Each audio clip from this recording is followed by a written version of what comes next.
I got the fingerprint data for the IT person at Fastech and all the unique fingerprint signatures for the company's phones.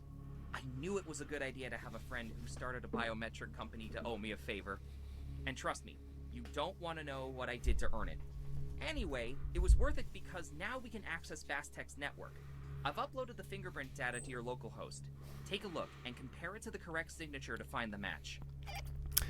Okay, product overview. We deliver cutting-edge biometric platforms based around you. All our technology is made to combine ease of use and security for a seamless user experience. Fingertip, our latest entry control system, allows you and your teammates access to sensitive material with a simple swipe of the hand. No passwords, no combinations, no stress. Our patented Loctagon system, 7 billion fingerprints, one system. Our industry-leading Loctagon system identifies 5 unique characteristics across 8 metrics and maps out the results visually, creating a one-of-a-kind pattern. This unique signature grants you access to authentication across platforms. Built-in passwordless authentication for Android and iOS desktops, IoT devices, and even entire facilities. Just one of the countless ways Access Bio makes things easy and secure. Access Bio was founded with a simple goal in mind: make security user-friendly. We integrate the latest advances in biometric security into systems designed for ease of use and dependability. We make things easy and secure.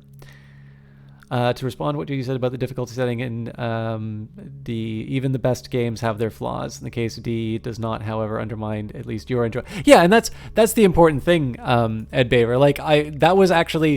That was a specific example about why I didn't actually finish it on stream. I intend on to go back to it. But you make the most important point, and this is one that I always want to always come back to, which is that anybody's individual of an enjoyment of a game is basically untouchable. It does not matter if there is not a single Metacritic review that has anything nice to say about a game. If it's something that speaks to you, that's all that should matter. It really doesn't matter whether or not a game is well regarded or not, if you enjoy it. And I think that's really what it would come down to. I think I always just tend to find it very funny when people try and take that personal preference and project it into some grander statement about, about greatest game. I think one of the biggest things for me about it is I really enjoy Deus Ex, but as much as I've enjoyed it, I never... so first of all, I never finished it when I first played it. And then, that's not a slight on the game. There's, a lot of games I never finished, but still really enjoyed. But I just found it so interesting that one was the one that always kept being held up as the best game. Because I'd always sort of thought, my real question on that one always was, but what about System Shock 2, which is very similar in some regards, and I seem to remember getting a little bit further in. So when I consider my revealed preferences in terms of how far I got through the games and how much I played them in terms of getting through them, I would have thought System Shock 2, in my own case, would have been the one that I'd consider, the best ever. But I didn't. If I were forced to, I'd probably say Alpha Centauri would be the one for me. But even then, I'm not entirely sure I would feel confident enough in that assessment to make that a larger statement than just my own personal preference. How you doing, Captain Zergay? We're touching this all over the place. So we've got a sales rep.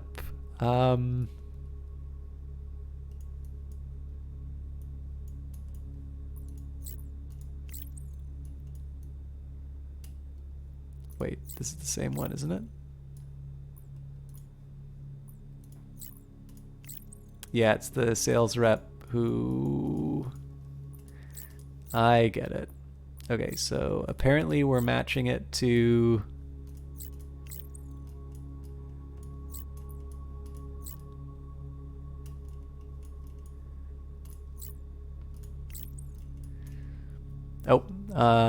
Access Biodata on Sarah Hajar. Bastak outsourced their corporate device security to biometric company Access Bio. My connection at Access Bio provides the unique fingertip ID of our target, Sarah Hajar, which follows.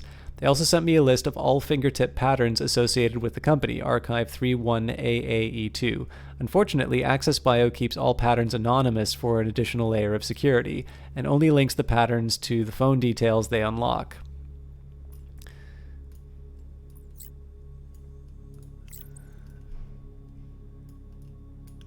I think I see how this works.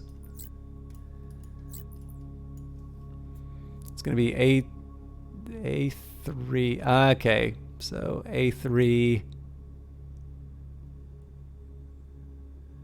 A4. God, this is going to be a tricky one.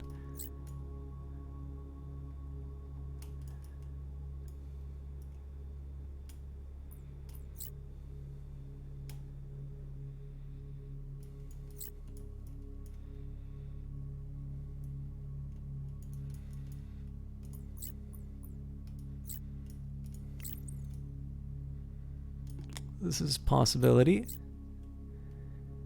B2C1.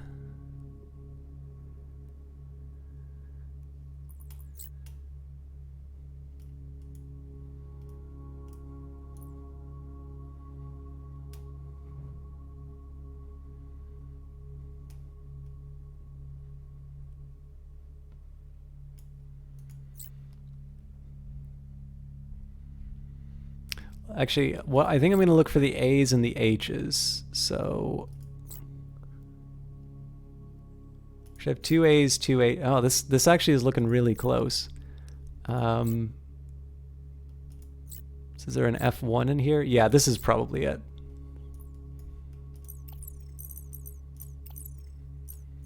Network intrusion module initiated.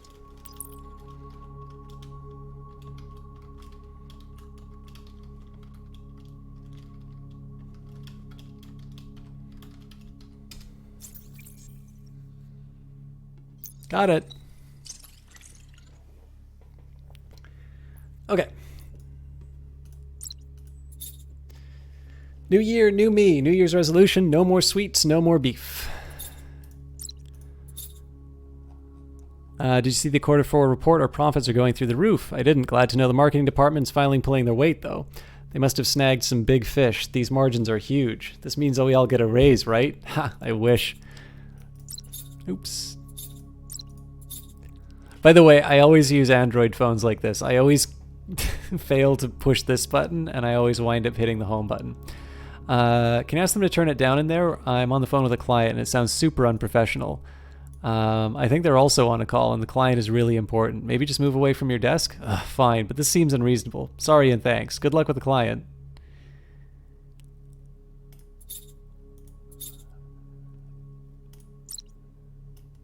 I don't think any of this is gonna...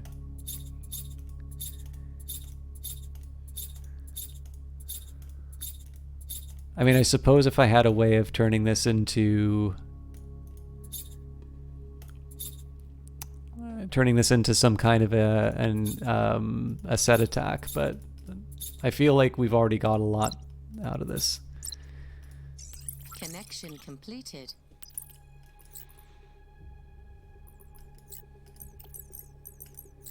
Information gathering module initiated. Yeah, now that I'm done annoying everybody about my opinions of Deus Ex, now we can get into a good old Apple and Android argument. You've heard about System Shock before, I think, but you never played it. So the old System Shock is definitely, well, it's old. But I think if you really like Deus Ex, I think you could do worse than to check out System Shock 2. I think that they are very... I think they're similar enough that you'd probably find it worth... I think you'd find it worthwhile. Wait.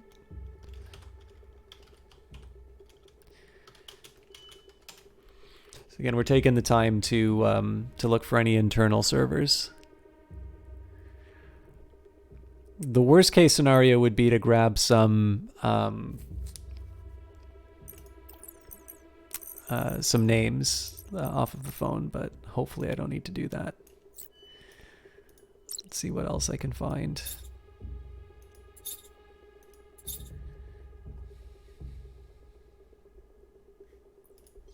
Turbine C2 registry initiated.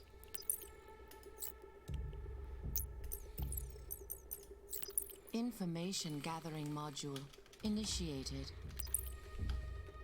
This seems too good to be true, but...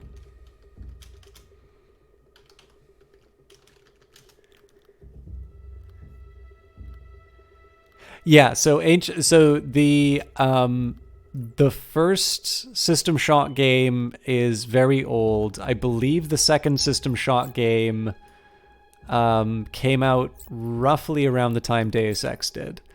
So the one I'm recommending to you is System Shock 2, not the first. I mean, the first one's a perfectly good game, but it's definitely not the one that I would it's not the one that I would suggest to someone who's a Deus Ex fan. Okay.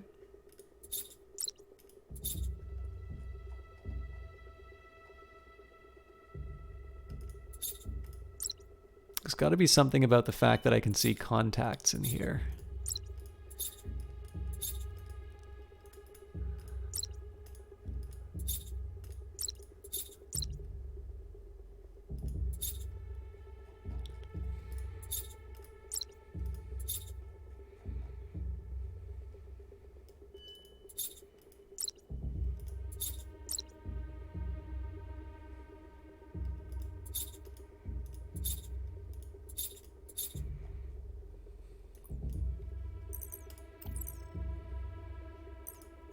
Information gathering module initiated.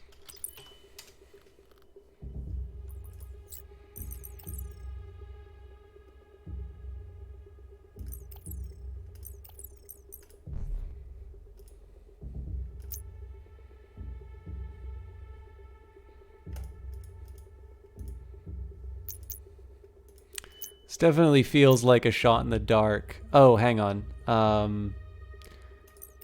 I want to find out about that phone again.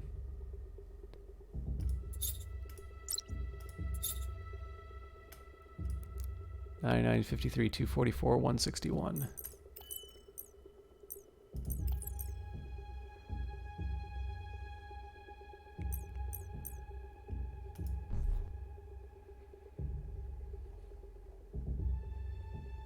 Okay.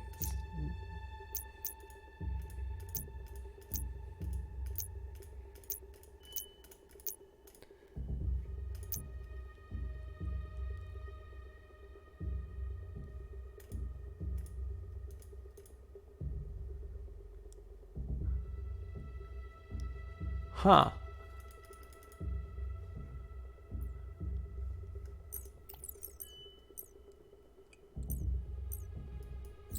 Information gathering module initiated.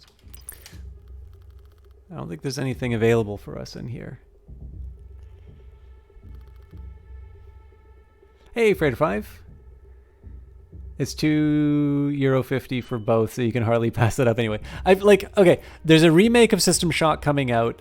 I actually rather like the original System Shock. It is very old-fashioned, so you kind of need to be on board with that.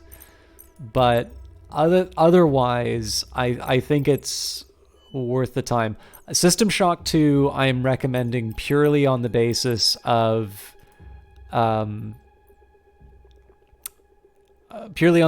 your enjoyment of Deus Ex, because it's one of these ones where, like, this is the kind of recommendation I like making to people in terms of games and whatnot, to be able to sort of say, hey, you know, I think this is, knowing that you like this kind of game, I think you may also like this particular one because it has similar kinds of mechanics.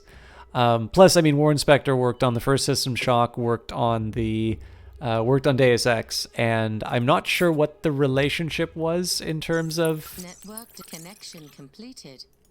I'm not 100% sure what the relationship was in terms of System Shock 2, but it's definitely a very similar style of game. I should have. It was Saliba was the last word of. Okay.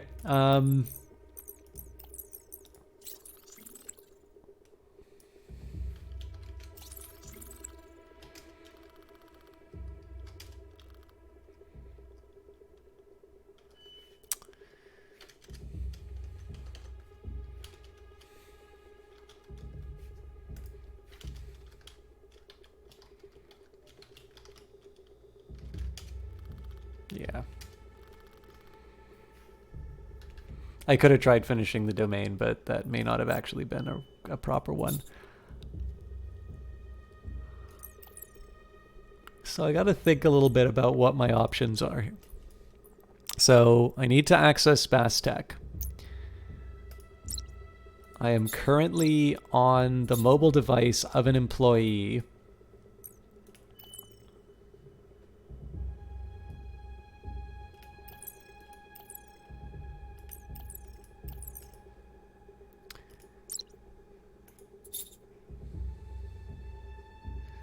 I have MAC address, which I already knew.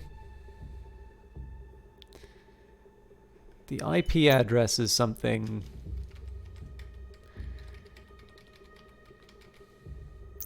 I feel like I haven't properly thought through what that might mean.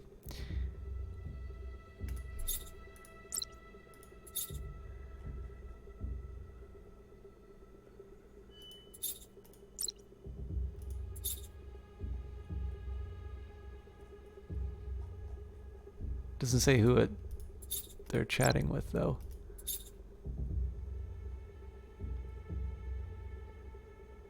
Wait, unless this isn't Sarah Hajar's phone.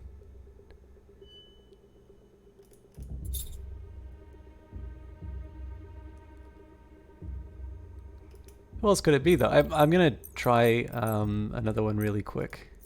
Network intrusion module initiated.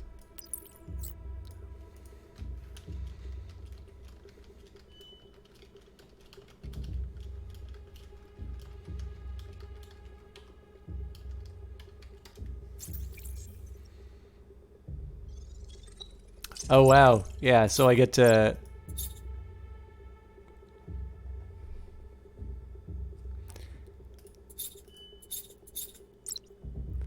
So I don't actually know that this is the right phone that I got. Okay, let's head back. I got to be a little more careful on the... I got to be a little bit more careful on identifying the fingerprint, so...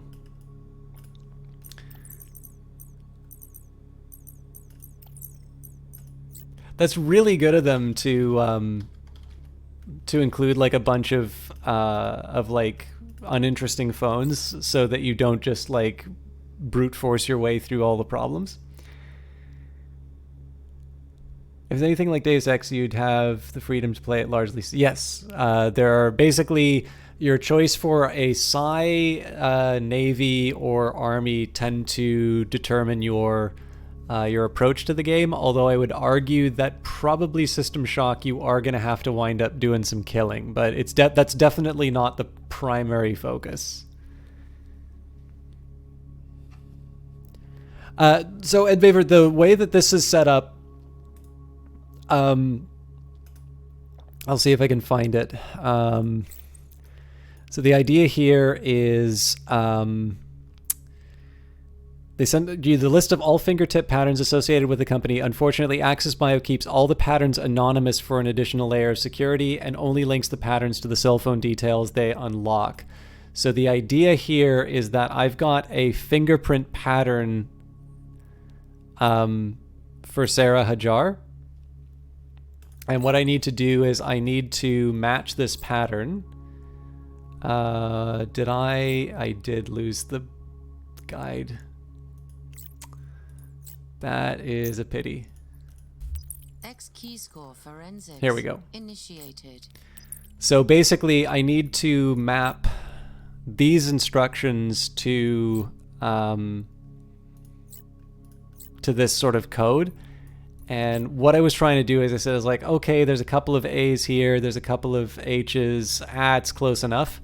And I actually do need to be, I need to be a little more careful than that.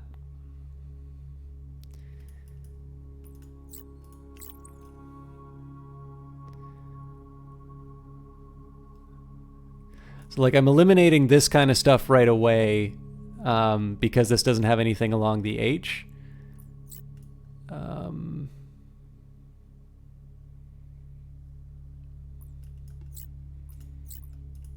I really thought that one that we were looking at before matched Sarah's.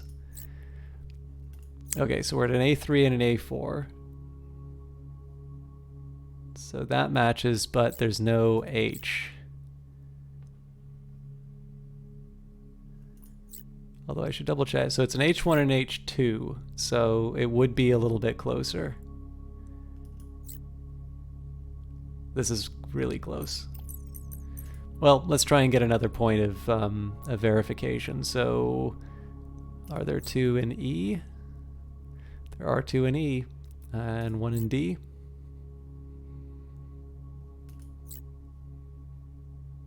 It's close enough to say. So this is looking like a pretty good match. Admittedly, we said that before, but that was when I was kind of disrespecting the game and saying, you know what, if I get it wrong, the game's just going to tell me I'm wrong, right? And the answer is no.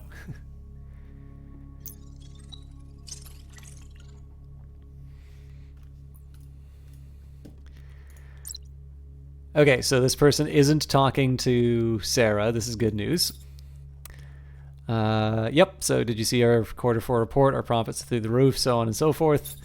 Yasmin, I'm having trouble accessing a client's file. Can you help me out? Sure, what's the issue? I'm not sure what the content of the contents and want to set up a virtual machine. Good to hear. We can't be too careful. I'll come over and help you out once I get out of this. Thanks, Sarah. Ozman, what was the password to the vending machine again? You weren't supposed to overhear that. You're going to blow our cover. It's fine, I'm only taking a Twix. Yeah, you take one Twix, someone else takes a cookie, and then someone goes after a Kit Kat, and then we get found out. It's not fair. I already saw you use the trick this morning to get a bag of chips. Exactly. I already did it earlier today, so no one else should do it for the rest of the day. You can't be the lucky freeloader tomorrow. You can be the lucky freeloader tomorrow if you're the first one to the office. What's the point of having the repairman's access code if we can't all use it? Consider it a lesson in restraint. Easy for you to say, Chip Hoarder.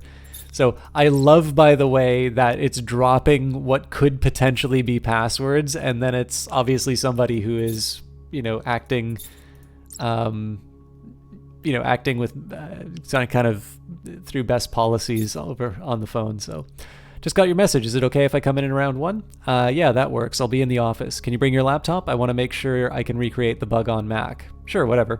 Don't worry, it'll just take a second. I need to check something on their site. It'll maybe be 5 minutes. Great. Are we still on for Sunday? I can't. I have to go visit my mom. Oh no, I had the whole day planned. We were going to check out that exhibit at Al Masar. The Hazim Taha Hussein show? Oh man, I really want to see that. I love his work. I know, and it's the final weekend of the show. Can't Pauline just have lunch and play cribbage alone?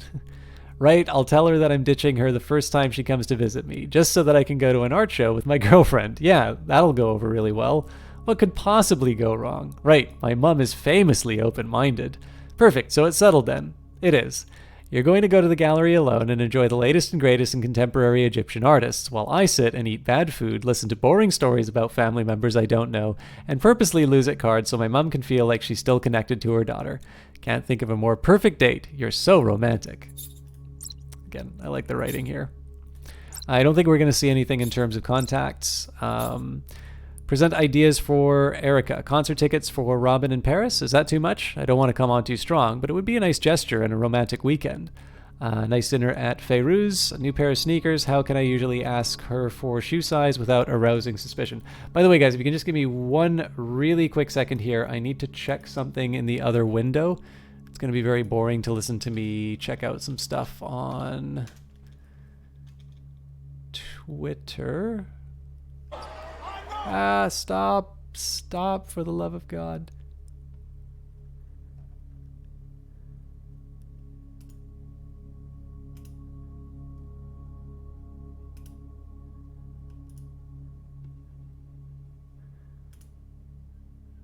Okay. Cool. I think I'm good to go now.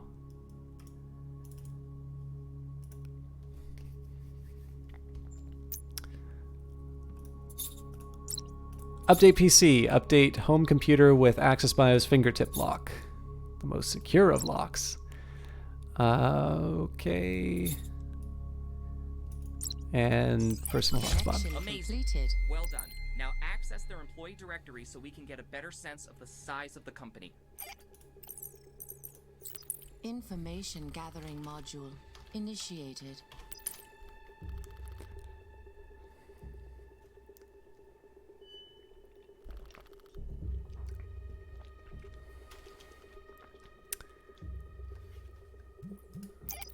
Amazing. Well done. Now access their employee directory so we can get a better sense of the size of the company. I guess it's the Active Directory. I'm going to go digging in the other ones, though, just so I can see.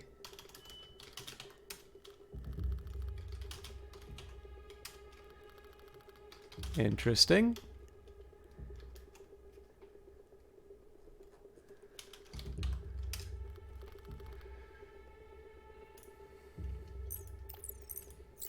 Information gathering module. Initiated.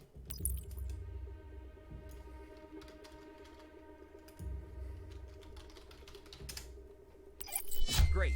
I'll take a look in here and see if we can't cross-reference any of these names with anything else in our case files. We also need to access their client list. There seems to be a financial file browser, so let me check the directory for the head of finance. Erica Cooper. That's our target. We need to find more on her.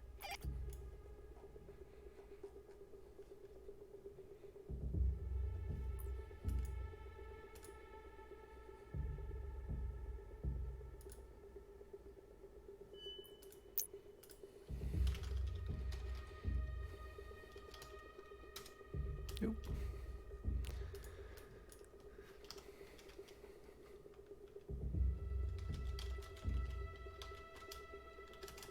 Back to this bug.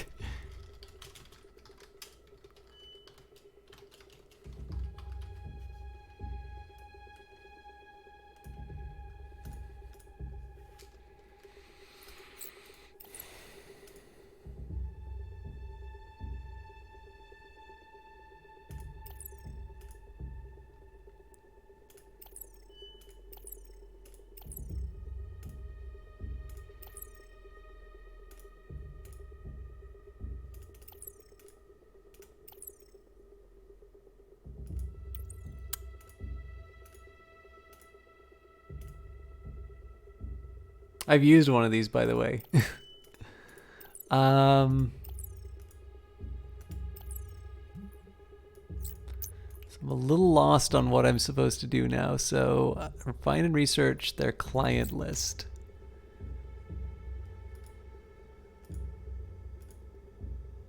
Oh, well, here's the first thing I'm going to do.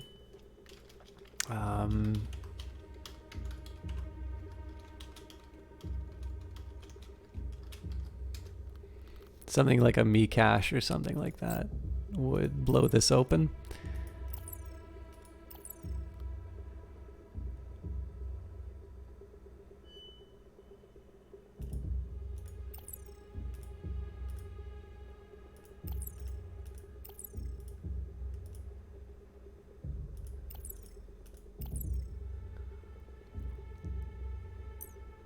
I mean, I suppose I could just try something really blatant.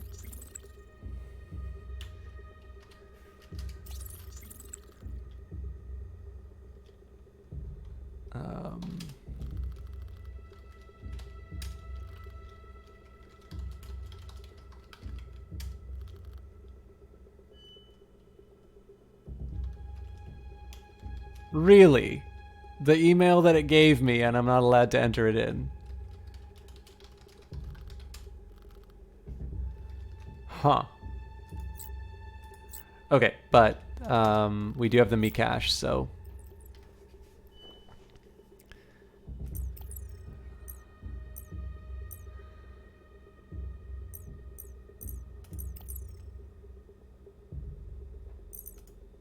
Password attack and intrusion module. Initiated. mecache.basstech.eg. So we're going to take the username from the email, Serica.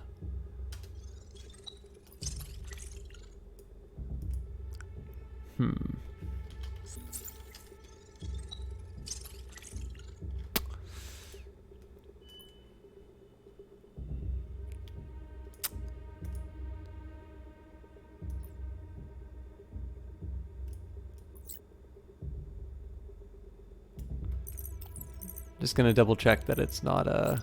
Information gathering module initiated. Well, this is definitely going to be a tricky one. I know I'm not doing a good job for the people who are saying that they weren't following what's going on. So right now, it's given me a more open-ended goal of finding the client list. So I would have thought using Erica Cooper's information would have helped me out with that. We are still in the Active Directory, so it might be that I need to find somebody else. So in this case here, I'm just looking for, I'm looking for anybody who can maybe log in. So Sarah.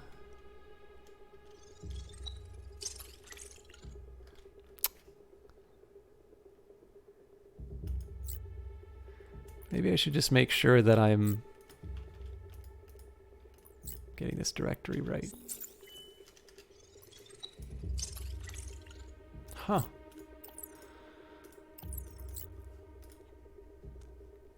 So I find it pretty hard to believe that this would be Salma.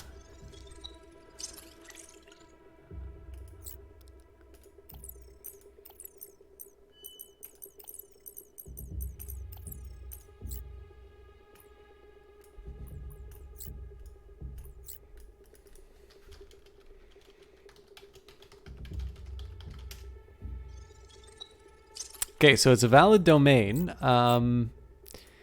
It just mean I'm just not thinking straight in terms of how to access this. Again, it's hard to believe that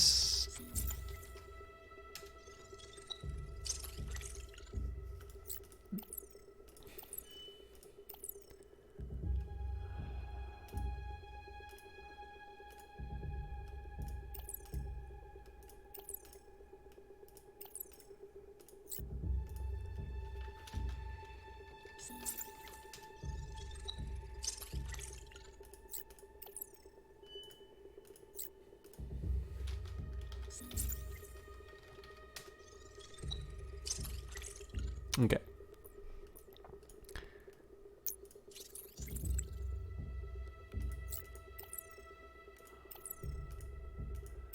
So I either need to find a way to access the policies, or I need...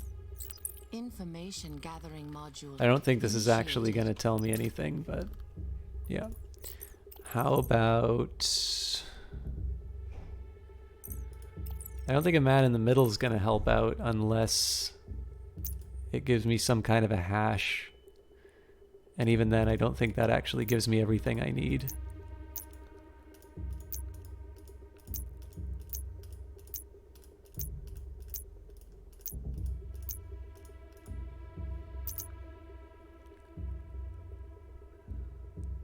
Yep.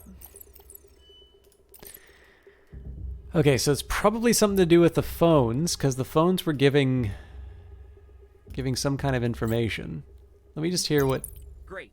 I'll take a look in here and see if we can't cross-reference any of these names with anything else in our case files. We also need to access their client list. There seems to be a financial file browser, so let me check the directory for the head of finance. Erica Cooper. That's our target. We need to find more on her. I don't think X key score is going to give me... Yeah. Initiated.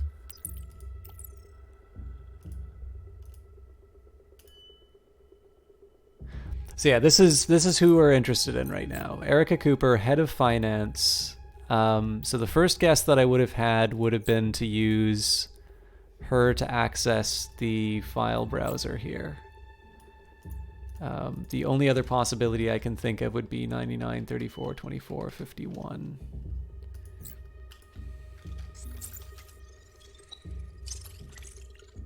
Yeah. I think the...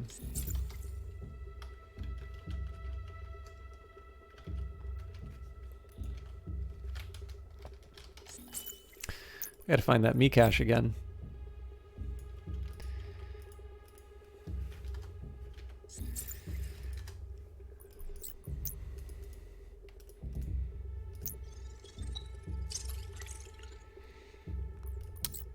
Okay. So unless I want to try everybody in this directory, can we read her emails like we read the other person's? Yes. And the problem with that as a first approach is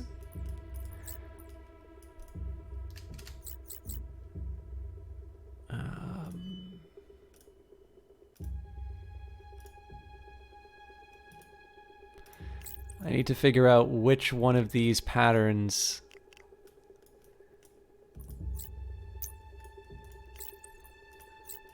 belongs to her.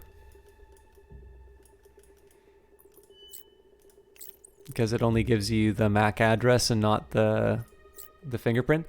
So what I'm trying to do is I'm trying to narrow it down to try and find where I might get some more information about her.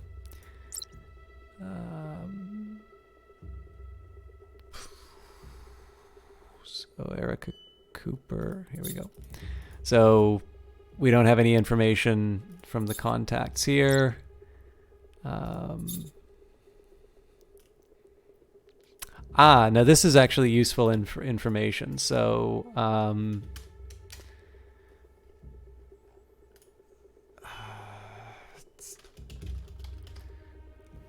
need to remember what was the... Why can I not remember her first name? Sarah.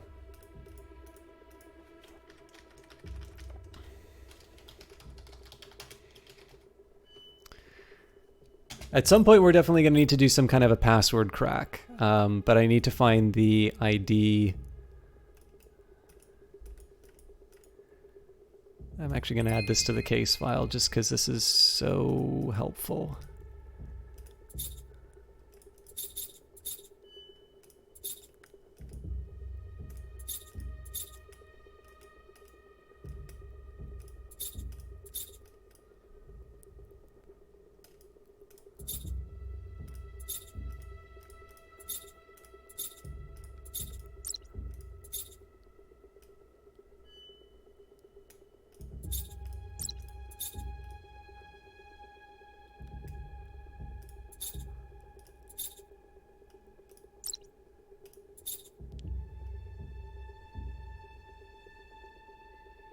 So Erico's Nostromo, again, another helpful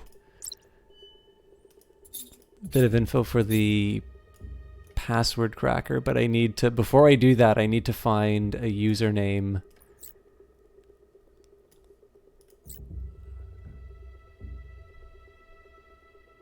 Well, you need to do a password crack. I mean, the system is meant to eliminate the need of passwords. Well, I'm going to need it to get into Mcache. But like the first order, so like basically the specific mission that I'm on right now is find and research Bastek's client list. Now the Bastek client list is not in, it's not in the Active Directory. So one thing I can always try, and this would be the same as me checking all of those phones, is, okay, I'm just going to go into every, I'm going to go into like every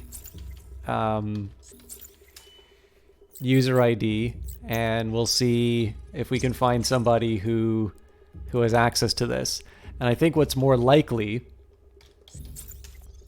is that there's an intermediate step. There's either a different password policy for Mcache or something like that that I need to go through. I'm near certain that I'm going to need to do some kind of password crack to get into the Mcache. But before I can do that, I actually need to find more information about my target.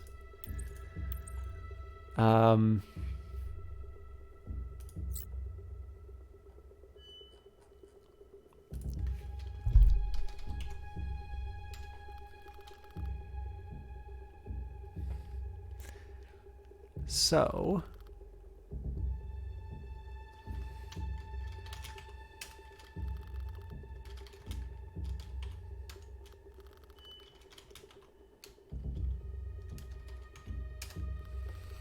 and then we don't actually want to run the botnet, so simply RP doesn't help me here.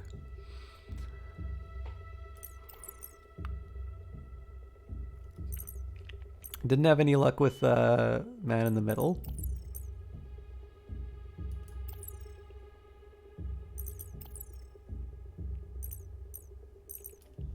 I mean, the best that I can do, I don't think the simple ERP is going to help me out in this case. Oh.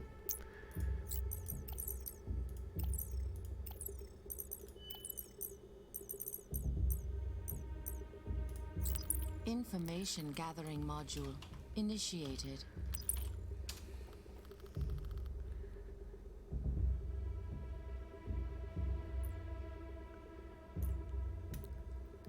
Oh.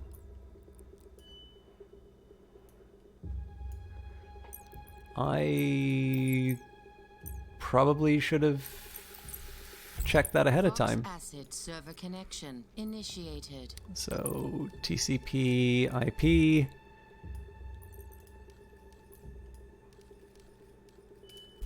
Custom soap. Assassin. Fox acid attack failed. Really?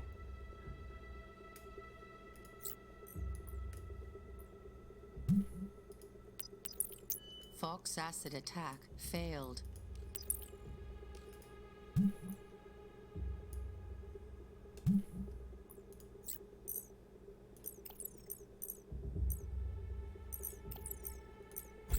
Fox acid server connection initiated. Maybe it's because I'm connected through the phone.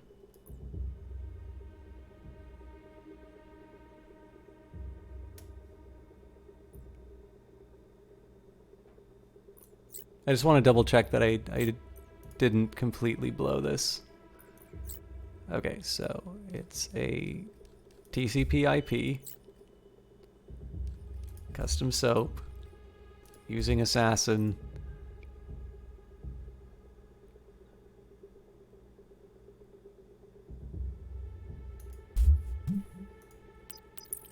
Fox Yeah, we acid can't attack access it. Failed. Okay. So,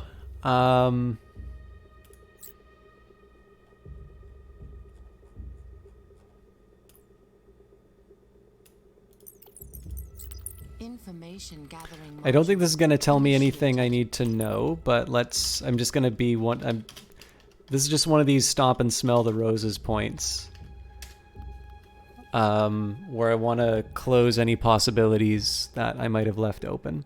Once I do the OSINT, I'm going to leave a long sfuzzer run again, because we obviously found that me cache, but we're missing a piece of information for the me cache.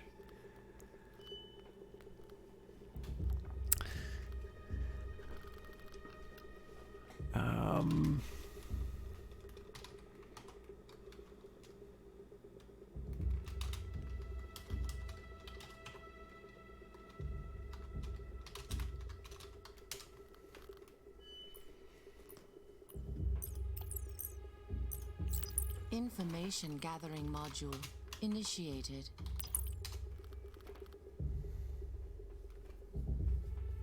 So again, just double checking that there wasn't like an obvious exploit or something like that on me cache that I ignored. Yeah, so simple ERP.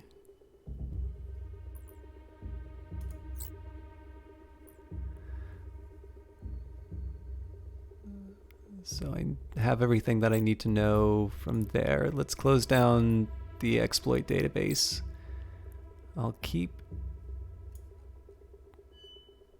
Do I need to keep WMI open? Just to put my...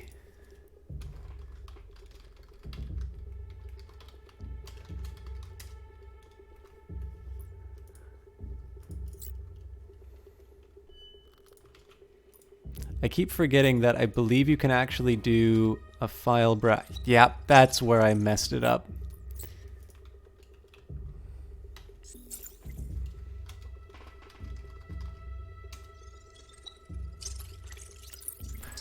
Got it. Okay, we're back on track. So what I did wrong was, rather than trying to do a different server, I should have been trying to access the directory called client files. I keep forgetting that there's the difference between the Active Directory, the WMI scanner, and the file browser. So we're back in business.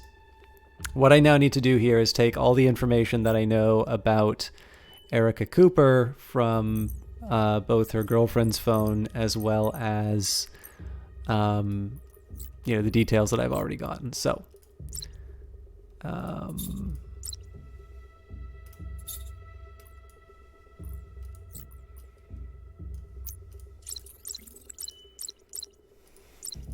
I don't think I get to pick all of that, so let's go. Erica Cooper. I don't think we have an age, unfortunately. There might have been an indication of a birthday of some kind.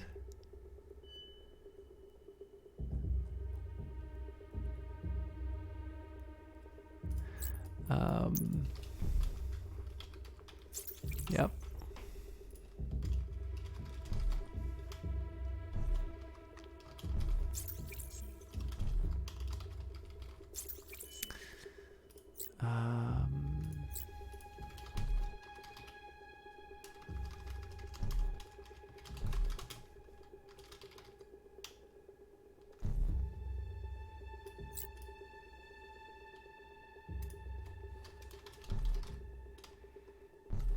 Just trying to find any other... runners, sneakers.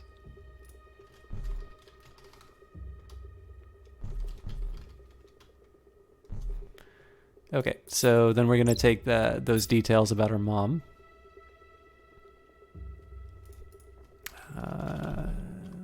Hazem Taha.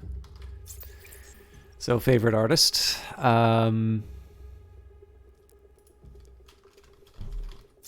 It's her mom. Apparently her last name isn't Cooper, though.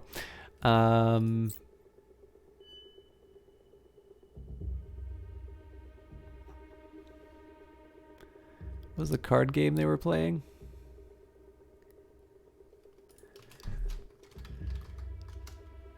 All right, well, that's more than we would have had before, so we'll do good old-fashioned John the Ripper. Social media is 10 minutes.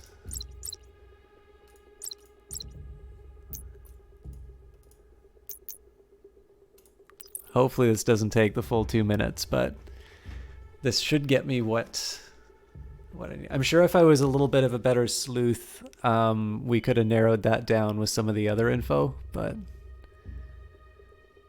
The one thing I'm not clear... So I think the way that this works is John the Ripper doesn't take any of those fields. At least I don't think it does. The purpose of adding those fields is to lower the time it takes. There we go. Successfully compromised. Lucky Star 79. So...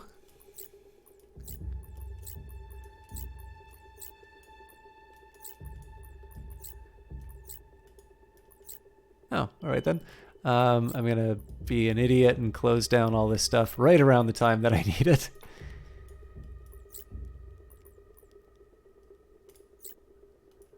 I'm going to keep...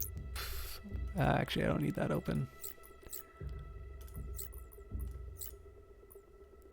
Active Directory I'm going to keep open. The backdoor I'm going to keep open. This is on my personal computer, so I can get that anyway, anytime I want. I'm already on that system. Okay.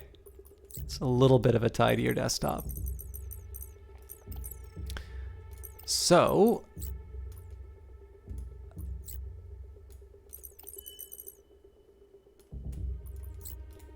I can't remember the... I knew I shouldn't have closed the WMI.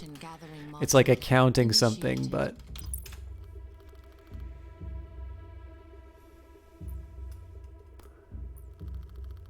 There we go. And I believe we can just populate... Yeah.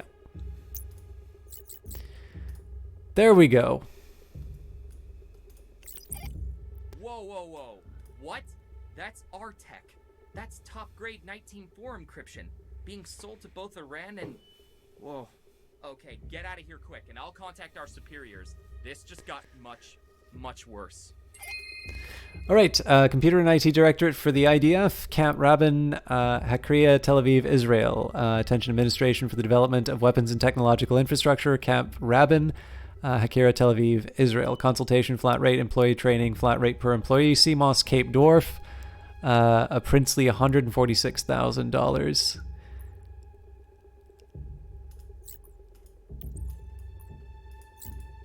And Tehran wanted the same thing as well. District 8.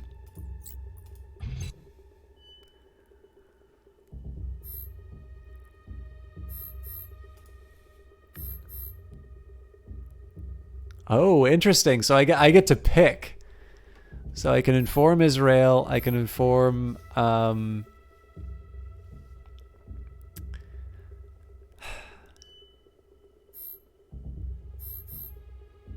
mean, I'd like to not hurt my reputation, but I see if. I mean, so here's the thing: these guys are buying our tech. I don't want to let them know that. Yeah, I'm hiding this. Destroying package, clear logs, clear cache, package destroyed, confirm order. Oh, Jesus. So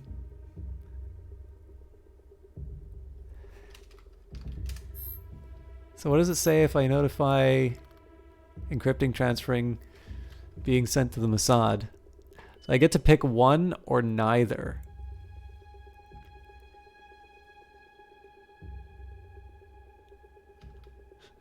And apparently I'm just ignoring Iran. Okay, so I'm just trying to think about this. So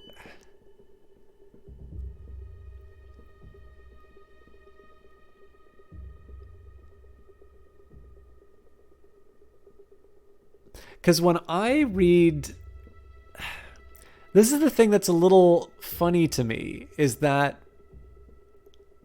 they're buying tech that's ours. I suppose the nice way, the charitable interpretation of this is that they don't know that they're buying Night Team 4 tech, and that we are doing a courtesy of letting them know that they're buying something that they shouldn't be buying. But it seems to me that you don't just volunteer information like that. Hey, Samir, sorry to hear about the insomnia. Hopefully I'll put you to sleep with my dithering on this. Oh, it's such a tough call. I'm obviously very pro-Western in the sense that I'm skipping right over this one. Plus they don't really like me that much, so do I want to...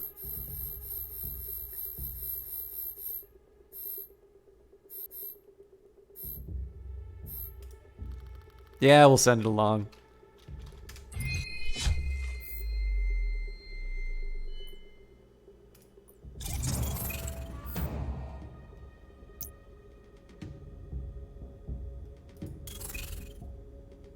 So most went for the angle I went for.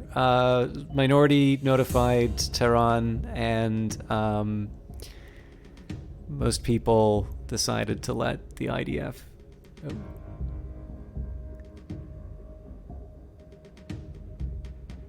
Well, they said that was what the dialogue was, that it was Night Team 4 technology that was being sold to them. Okay, that was interesting. And apparently there's still more to this one, so... Nitro Winter, go over under... Oh, yeah, so we've still got this. Flat Iron. Agent, I'm Commander Bradshaw. You've uncovered something very sensitive here. We need to act quickly to understand the extent of the damage. Our best negotiators are in talks with the Iranian officials now, but they're going to have trouble convincing them that we weren't involved in the Bastek deal, since our fingerprints are all over that cipher chip. We need to interrogate a senior Bastek employee and force them to admit they stole our tech, as well as get them to tell us how they did it. We also need to make sure that they didn't get a hold of anything else. Now, the briefing I'm about to give you is above top secret. This is not a standard operating procedure, but this is not a standard situation. Sergeant Wheeler has prepared a background file on Mr. Tapan, the CTO of Bastek. As head of tech for the company, he must have been involved in acquiring the 19-4 cipher chip. He keeps a low profile, and there's little to go on, but he's our best shot. Study the file and find the means to intercept him in his hometown of Seoul, South Korea. Wheeler uncovered an IP address associated with Japan, along with Baztec company intel that suggests that he uses a smart car provided by the company. This is how we get him. First, get into his network and look for anything we can use as leverage against him. Then, find a way to compromise the car and reroute it to an intercept point. From there, an Oniguru team will take him to a black site outside of Seoul. Work quickly and be careful. We already have Iran and Israel to answer to. We don't want to add the South Koreans to that list. Your mission objectives are: hack into the CTO's personal network, investigate the CTO's files for anything suspicious, access the devices used by Japan, add a stop to Japan's car GPS to prepare for interception, find the smart car's license plate, intercept the target. Ooh, this is going to be a spicy one. All right, let's see how this goes. I knew this wasn't going to be good. Alright, let's work quickly to get a hold of the situation and get the CTO in our custody. You better start talking. Fast. We don't have much to go on here, but I managed to find some deleted messages between Hajar and Lobota Japan. It mentions a personal network connected to him, so it's our best path forward. I put the details in your local host. Check it out. Okay, let's, I'm just going to close everything. Network disconnected.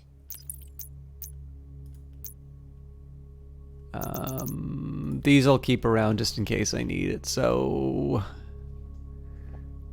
What did you say again? I knew this wasn't going to be good. Alright, let's work quickly to get a hold of the situation and get the CTO in our custody. You better start talking. Fast. We don't have much to go on here, but I managed to find some deleted messages between Hajar and Lobota Japan. It mentions a personal network connected to him, so it's our best path forward. I put the details in your local host. Check it out. Right. I should have just known. It's always telling me to go to the local host. So, let's start by...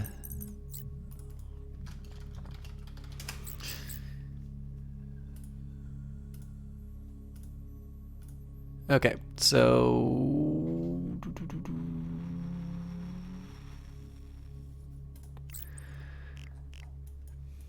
Hajar Taipan, message recovery, analyst Sergeant Wheeler, target Baztec security notes forensic work on the cell phone of Baztec's IT admin Sarah Hajar uncovered a series of deleted text messages between Hajar and Baztec CTO Lobito Tapan on the 5th of January 2019. In the interaction, Tapan appears to mention access to his personal network. The messages were erased along with 47 other conversations by Hajar on the 1st of January 13th, 2019. Nothing of note was recovered from the other 46 deleted interactions. January 5th, 2019, Hajar Tapan conversation. Hajar, found suspicious IP address on your computer, 9934.62.148. Do you have any idea how it got there? Do we have a breach? Sorry, that's my personal stuff. I should have warned you about it. Can you whitelist it? Sure, no problem. Okay. So that's our first lead. Oh, it doesn't let me use the number pad? That's surprising.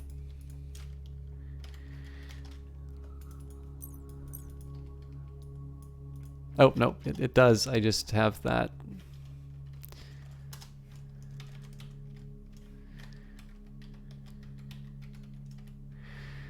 Okay. So that's going to be the first thing that I check out. And then Oniguru 83 intercept point. Analyst Agent Dillon, Oniguru 83 Seoul, South Korea. Oniguru 83 Commander Sergeant Garza has determined the ideal intercept point for the target of Operation Nitro Winter. Lebotu Tapan lives near the Sejonggu public parking lot, an underground lot just off of Gwangamun Square. The location is secure and relatively secluded, with only one exit with minimal foot traffic in off-peak hours. Once Tapan's vehicle is inside the lot, our team will make contact and secure the target in under 2 minutes. Okay.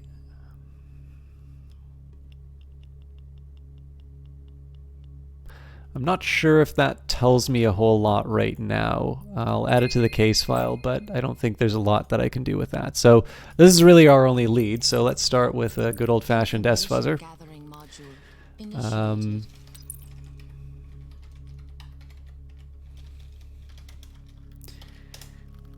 Oops. Ah, fair enough. Okay, then the only thing I can really do is fingerprint it. Information gathering module initiated.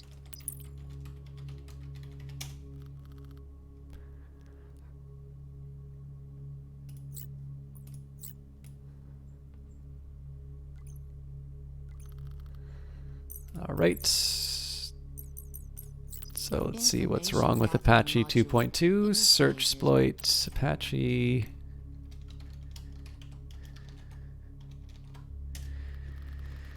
CVE 2007-6258. Multiple stack-based buffer overflows in the legacy mod JK2203 dev and earlier Apache modules allow remote attackers to execute arbitrary code through TCP/IP via the long host header or to host name with a host header. This vulnerability is covered in your alpha exploit kit. Preferred delivery method TCP/IP, exploit to use alpha exploit kit. So we'll start with Fox Acid. Acid server connection initiated.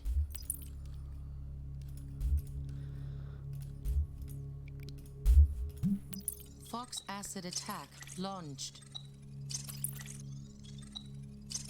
At some point, presumably the Connection. GPS comes up, but Now let's take a look and see if we can't try to find some details on this guy. Home address, list of phobias, you know, the good stuff. okay. No point in keeping the rest of this open.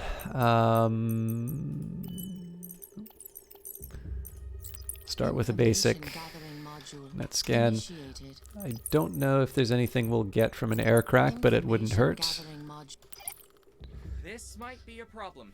I checked through the network on my side and I didn't find anything that'll help us crack the password. Might as well run a basic attack against it while we keep digging.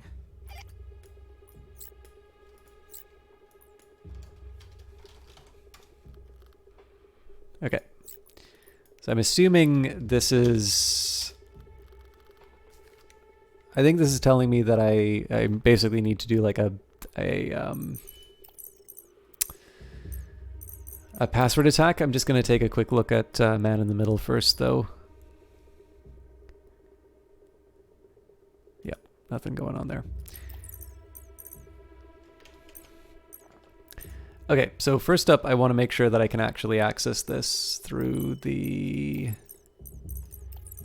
file browser. I can. So we'll do... Password attack and intrusion module initiated.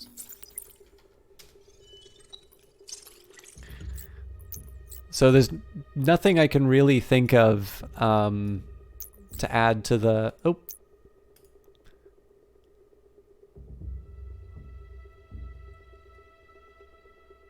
Huh.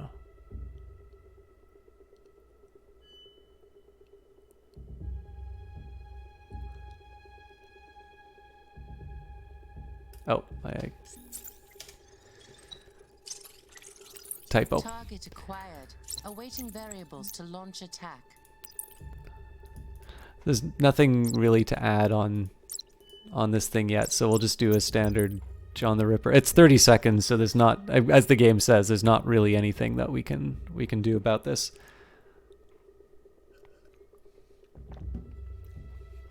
I've always wondered about this sort of thing. Like, most passwords I know about will only allow you a fixed number of attempts. So I'm really curious how tools like this are supposed to get past security features like that.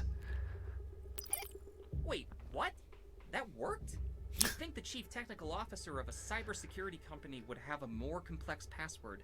Well, who cares? We're in, and that's what matters.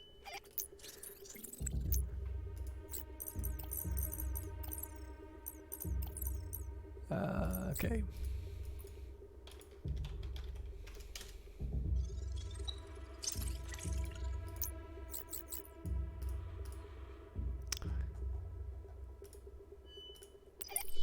know this stuff. Our guys in Division 66 use it too. These are the tools needed to make deep-fake videos. But what would Labota need these for? Unless he's not who he claims to be. This could be how they managed to get their hands on our tech. God, I really hope this doesn't turn out to be one of our own people. Anyway, we'll know soon enough. And now we're one step closer. There's the name of the CTO's car. Kibai. I've added it as an entity in X keyscore. X keyscore forensics. Congratulations. Initiated. Congratulations, Agent. You unlocked a new set of X keyscore entries. You now have access to new data that will help you with your investigation. You should see what you can find by cross-referencing entities and run pattern analysis. Looks like it's really just telling me, like, put this together so you can get the next part. I don't think I have any choice about this. All right, Kibai smartwatch, Friday, November 2nd, 2018 at 9:31 a.m. Hello at kibai.com, tlibotu at bastech.eg. Hello, Mr. Tapan. Thank you for setting up your Kibai driver account. Your commute just got easier and your horizons wider. Please feel free to contact us if you have any questions or concerns about your new Kibai vehicle, or just say hello. Your Kibai smartwatch syncs instantly with your account and your vehicle, so you can access everything at any time, wherever you are. In case of a malfunction or loss of your device, you can access the smartwatch directly by connecting to the following custom URL tailored just for you, kibai.com/remote/V2XFE135B019D. Welcome to the future of travel. Welcome to Kibai. So I think this is supposed to be something that I use Hydra for. Again, I'm taking these kinds of missions as being something where it's sort of like making me... I think like these are the ones where it's trying to reinforce whether or not I understand the basics that I learned in training. Yep, there we go. The name of the parking lot where our ground force will intercept Tapan is in your local host folder. Add it as a destination to the GPS.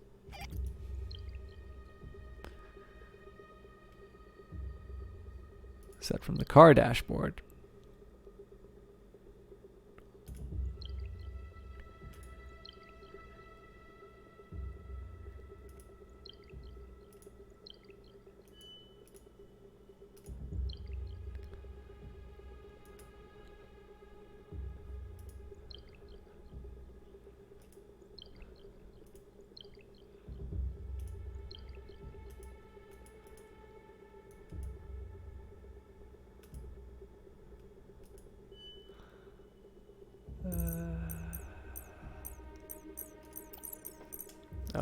I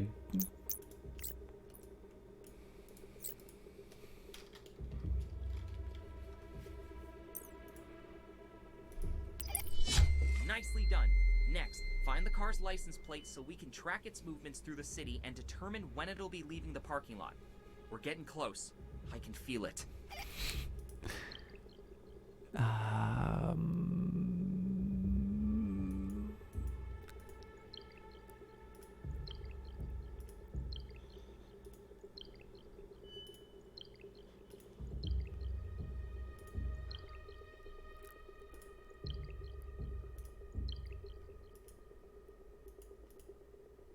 I'm just trying to think how I'm supposed to... X keyscore forensics. Initiated.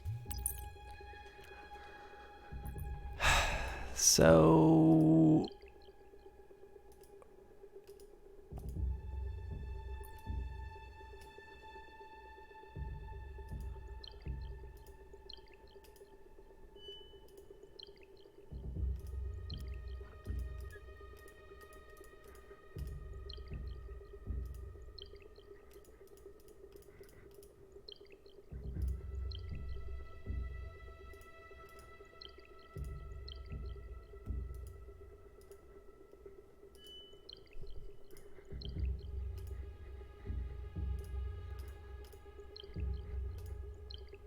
This is all fun to play around with, but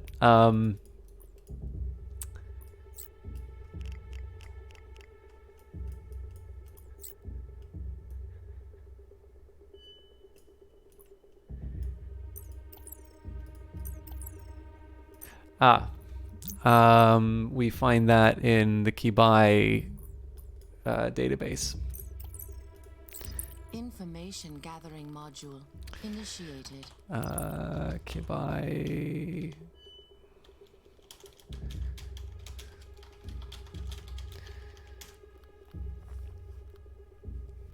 So yeah, I mean, this is where I'm really getting interested in the game here, which is it's doing this wonderful job of removing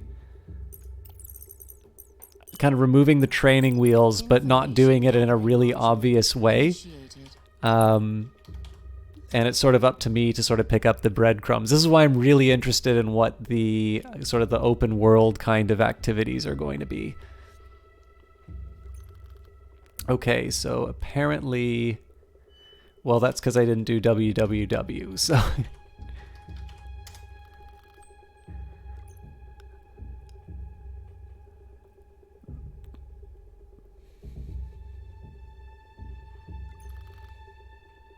Okay, so nothing on like a direct attack. While I'm trying some other possibilities, let's see if there's anything fancy going on that domain. In the meantime, I'm going to see if there's maybe a social engineering approach I can take.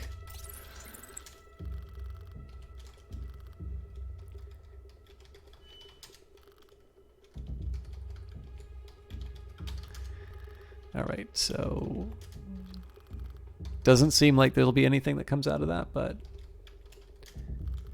yeah, fair enough.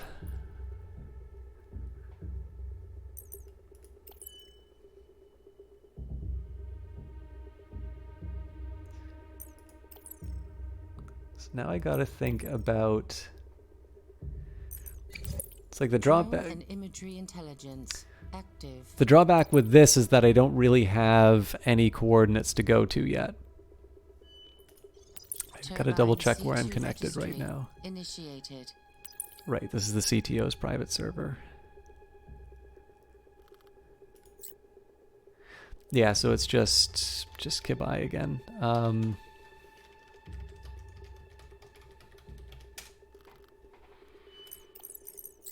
Information gathering module initiated.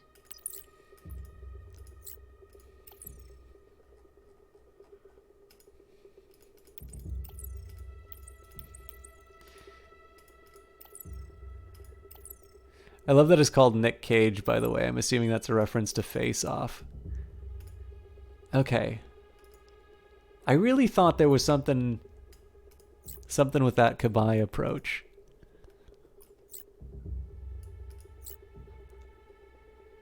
There's no IP out of that either.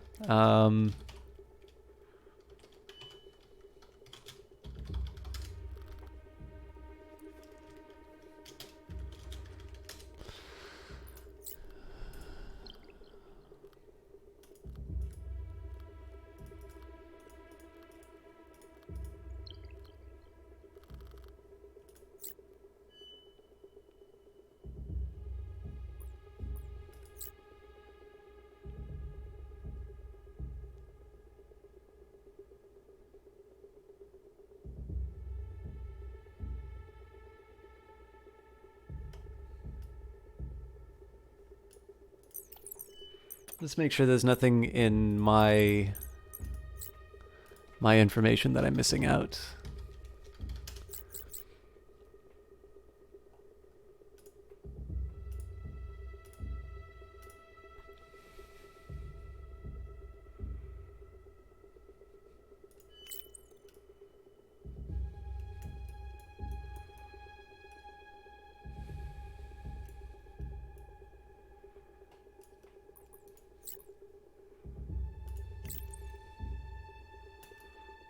Yeah, so nothing nothing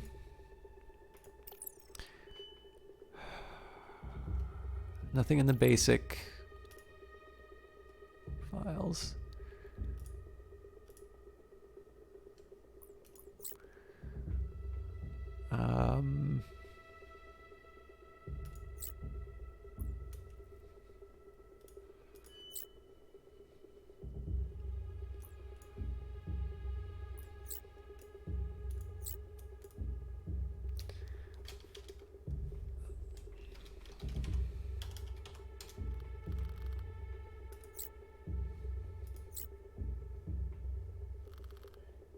Yeah, so that's just the same as it was. This is insane if this works, but I am just gonna try really quickly.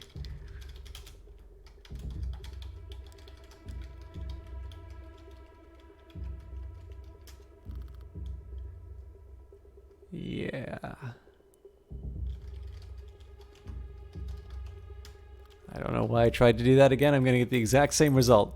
There's no Wi-Fi information from the private server. It's possible there's something back on the... I don't think so. I was just thinking like there might be some kind of a record back at the Bastec, but I really feel like I want that to be the case rather than is the case. Is there an overarching story between System Shock and version 2? If so, you'd rather play the first System Shock. There is. These games have a really famous antagonist known as Shodan. And the sort of the like there is a continuity in the sense that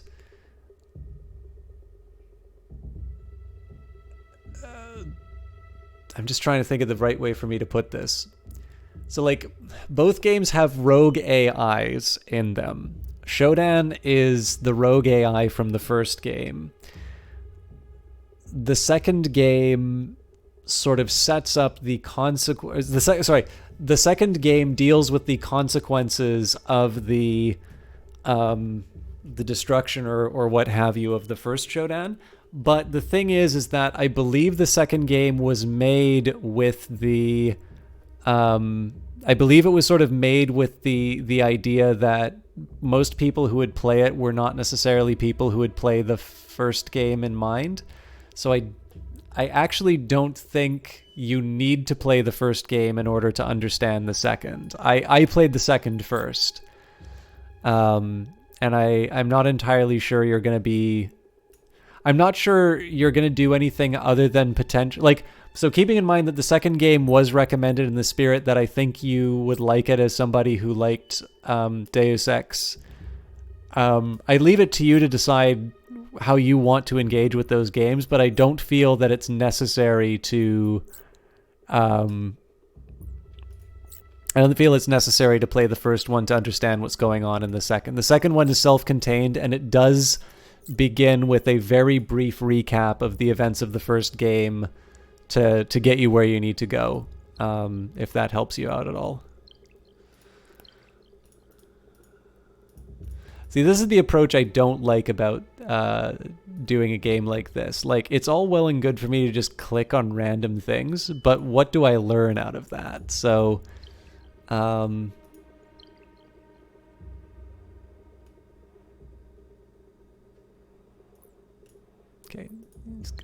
I've connected to the smartwatch.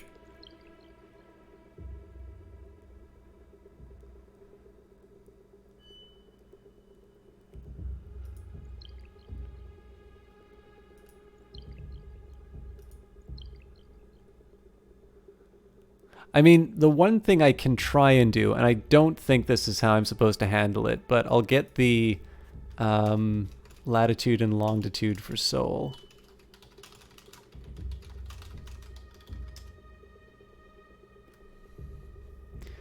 Uh, 37,126.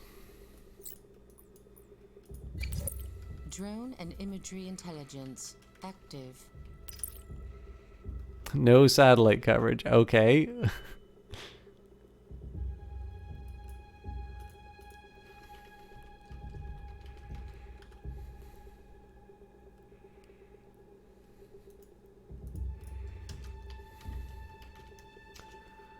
Really? None?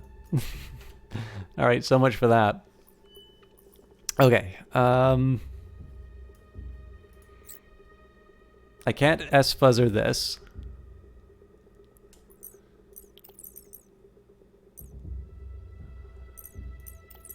I really feel like I really feel there's something about accessing Kabai that's the answer to this.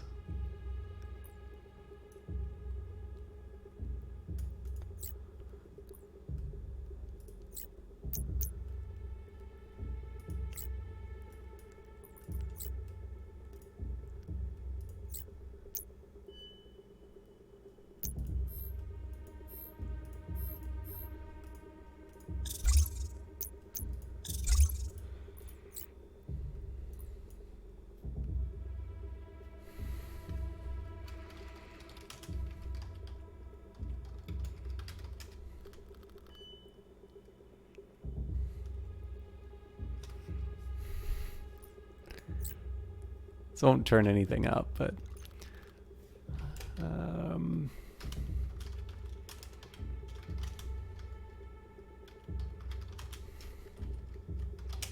so I'll at least let this run in the background while I'm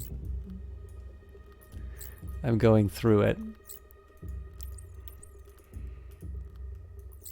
Okay, so I've got everything I can get out of his local files.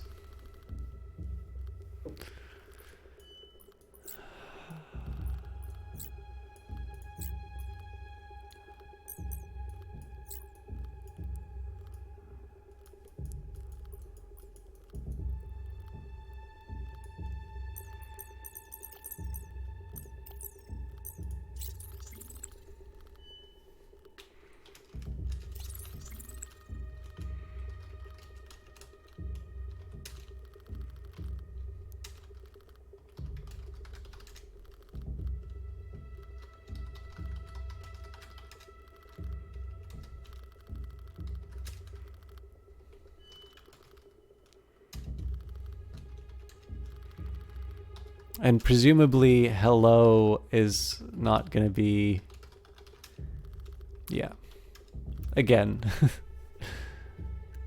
worth a shot, but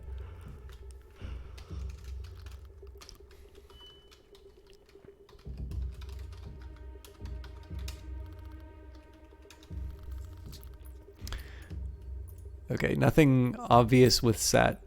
No IPs. Again, I've tried the S-Fuzzer on 99, 34, 62, 148. Oops, I need to give that time. I'm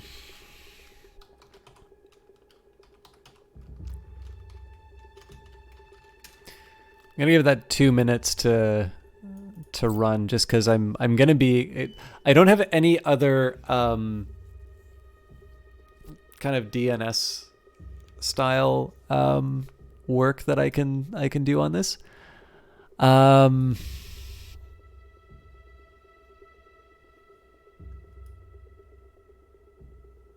unless I go back to BASTech, so my last option when I feel I've exhausted everything else, I'm going to try going back to BASTech to see if there's anything about license plates in there. That's like a shot in the dark at this point. I don't think the game would make me go back into that database. But you never know, right? Like, it's not impossible. I mean, we were talking about all of this already, right? Like, there's not much else for me inside of this directory.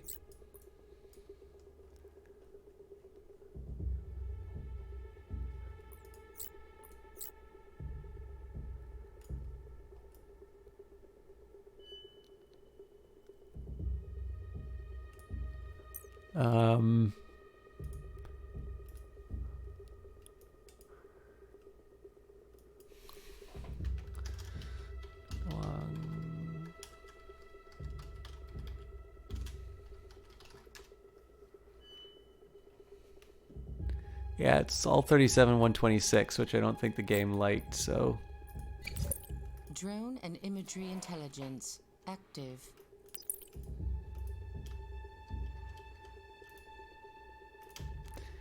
Yeah, so no luck there, unless I got this wrong.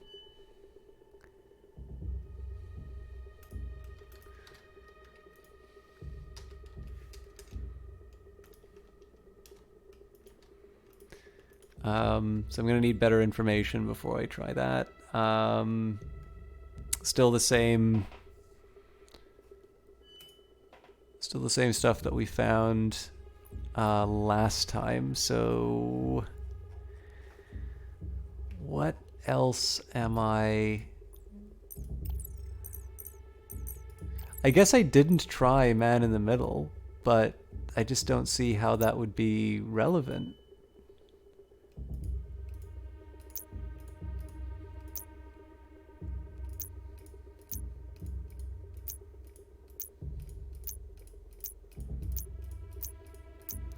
I'm just trying to think, is there some way that I get his smartphone?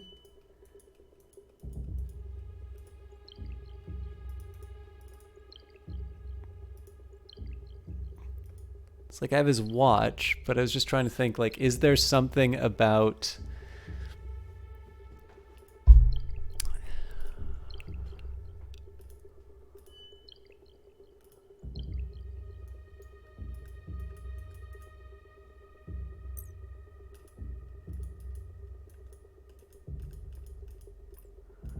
Just trying to think if there's something about this this app that's gonna let me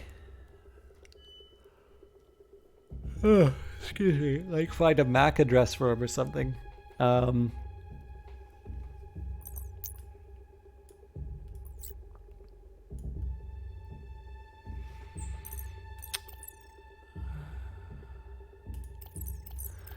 Okay, so we've looked up what we can with DNS and vhost mapping, unless there's a totally obvious URL or IP that's just been staring me in the face. I don't think there's anything I can get out of that. No exploits, nothing to fingerprint.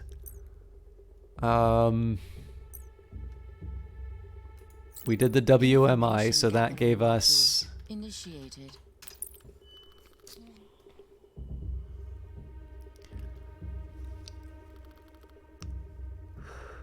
That gave us this directory, which we've already been in.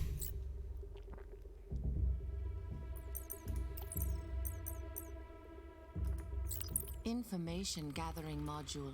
Initiated. I'm pretty sure there wasn't any Wi-Fi information. I don't think there's an active directory for us to go into. I mean, in the interest of completeness,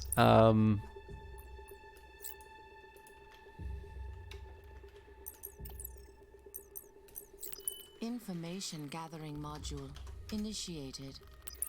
I don't see that this would work at all, but just to make sure that I haven't, yeah.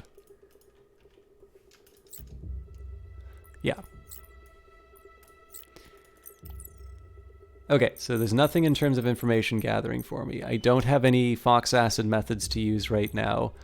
If I can find a MAC address, I'm good there. We've already used the password attack to get into the directory. The directory doesn't have anything. We couldn't find anything on Man in the Middle. Social engineering, to my surprise, doesn't work. And we've currently used the Hydra terminal to access his smartwatch. But I don't see...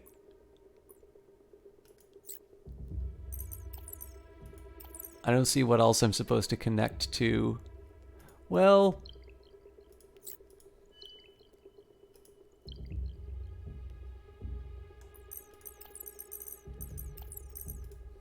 Information gathering module. Initiated. I got it. Information gathering module. Initiated. Parking.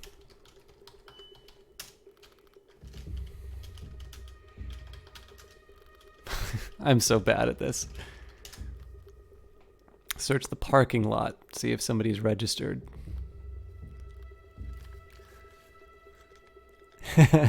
Hack the Canada. There it is. All right.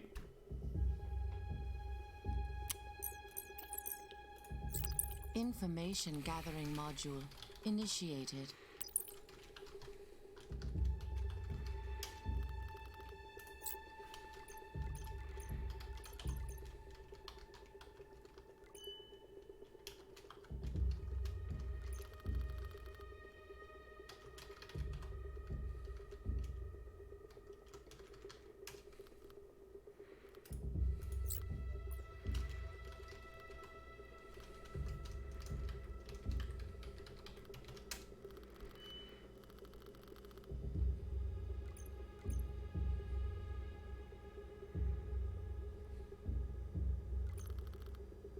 Huh.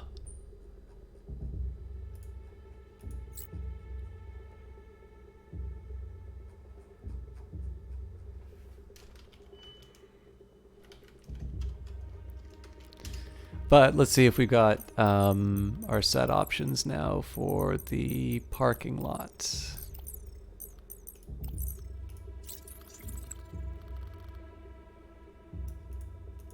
Nope. There's a new domain gate scan.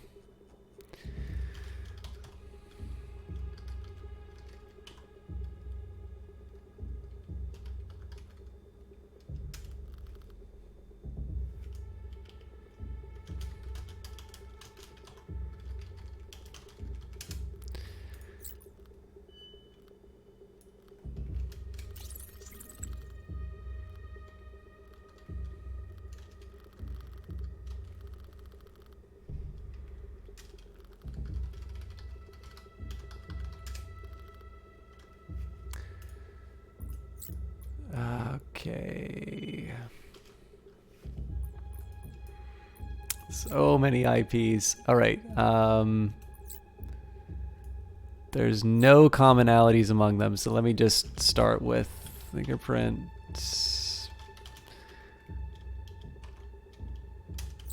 Information gathering module initiated.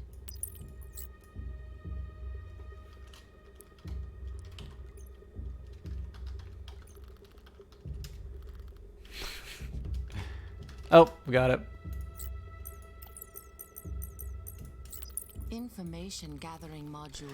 Okay, initiated. Apache 2.0. So if it wasn't clear, again, I need to get a little bit better at articulating my thought process throughout all of this. So the thing, I spent so much time trying to see if there was a database of license plates through the provider of the car. But what I could have done was to try and look at the parking lot, which was present through the registered networks. So I went looking for that. Now, I couldn't attack that network directly, but I did follow the IPs to a point that I got to this gate scan domain, which does have an exploit that I can use. So in this case, CVE 1025.2563, unspecified TCP vulnerability in the HTTP/2 experimental feature in Apache traffic server 5.3.x before 5.3.2 has unknown impact and uses custom SOAP request as an attack vector. So we will go to Fox Acid. Server connection initiated. We'll put in the parameters we were just given. After midnight to this needs to be 5. Yep. Fox acid attack launched. Now we still don't know what we're going to find inside here, but this is likely going to be Fox acid attack 6. Connection Great. completed. Now we just need to intercept the license plate. Try a man-in-the-middle attack and be on the lookout for a Kabai car. I can't imagine there are a lot of those cars in circulation, let alone in that specific parking lot. good point. Dylan is the hidden tutorial.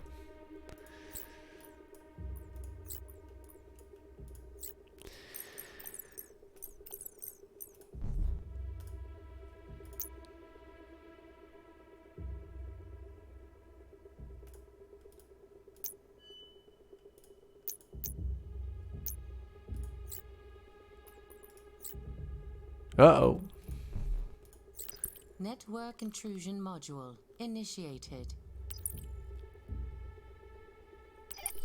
That's his car. There it is. Great timing. Okay, we have his license. Now go to the satellite view.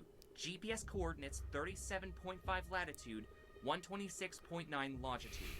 That's 37.5 lat, 126.9 long. Let's go get him. Drone and imagery intelligence active.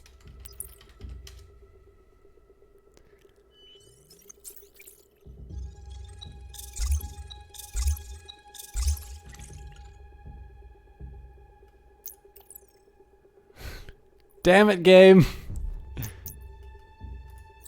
Network intrusion module initiated.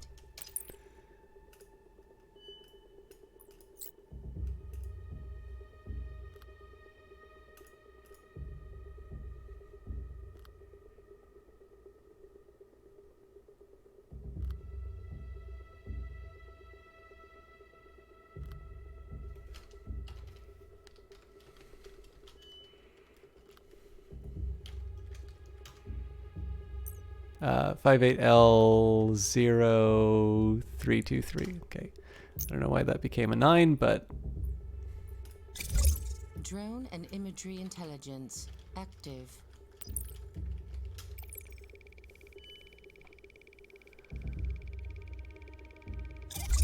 here we go.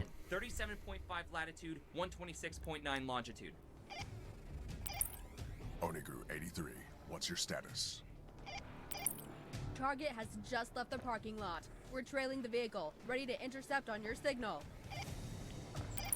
Understood. Wait until the car reaches the second location. Roger, how's local chatter? Any sign of trouble? No unusual KNPA.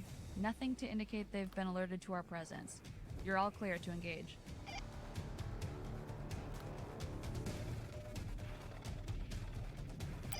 Target vehicle is approaching the second lot.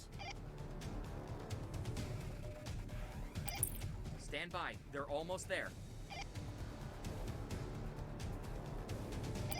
On my mark.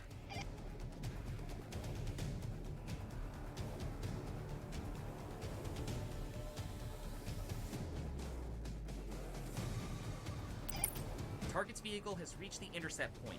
I've cut the engine and locked the doors. Oniguru, engage the target. Understood. We're mobile. Hold on. Approaching vehicle. No sign of movement inside. Police incoming. Oniguru, secure the target and get out of there. Opening the door now. Wait! Target isn't in the vehicle. Repeat, target isn't in the vehicle. The car's empty. Self-driving car. It was a setup. Get out of there. The police are seconds away. Oniguru, get out now. Abort mission. Do not make contact with the police. Understood. Oniguru out. That was a really neat twist at the end. I kind of had a... As soon as I said that the person's not in the car, I'm like, wait a minute!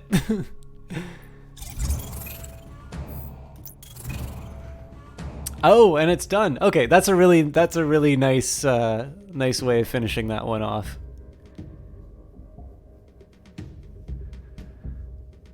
What did you guys think of that? So we're on to the last mission out of the 4, but as a palate cleanser, it's a tough call because this is normally the time that I would be done, and I don't know. I know there's a few of you who are lurking. I'm not opposed to trying going a little bit later and going for Operation Royal Gate, but how are you guys feeling about it? Because my hope to give people many gifts, I haven't been seeing any alerts, so I think I need to hit a certain threshold of people watching before I'll be eligible to give people, before the game is going to start giving people the goodies, so I'm sorry to have misrepresented that.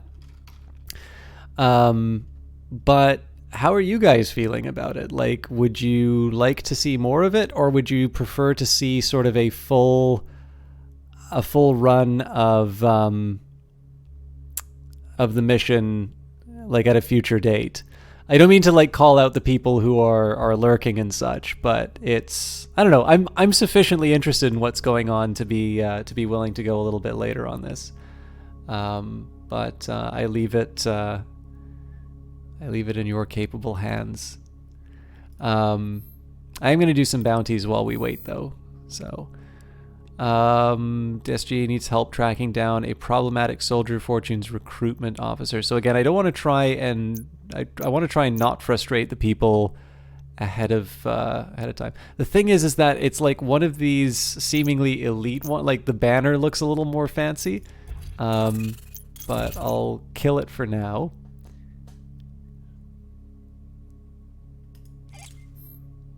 Yeah, fair enough. Okay, K5 likes it, so helps CSIS infiltrate a series of pharmaceutical companies around the world. This time we're going to look for biotechly and provide the IP of an infected station. So we'll at least look at this and see. We'll finish this one, and then we'll see how we feel at the end. Registry. There are a couple people I was hoping I would see tonight, and Network disconnected. they didn't come. But I'm happy to have you guys around, so if you're enjoying it enough, Initiated. I can try and push ahead a little bit more. Okay, so it says biotechly. Now the challenge here is I don't actually have a URL for them. So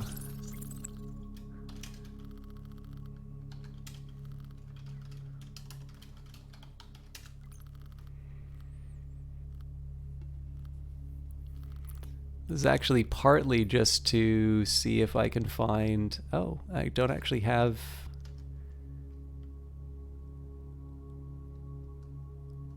Well, let's see if we can get away with this. So...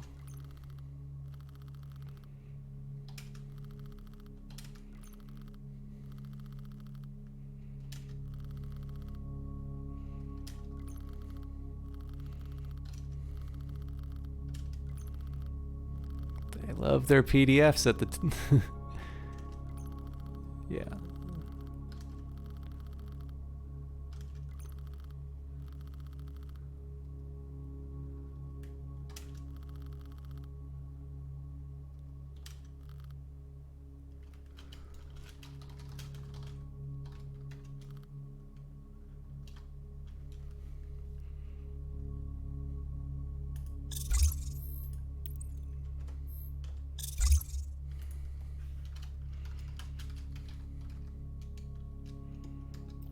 It's 62.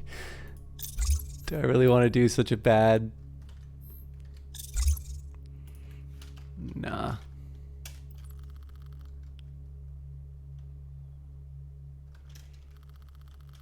Um...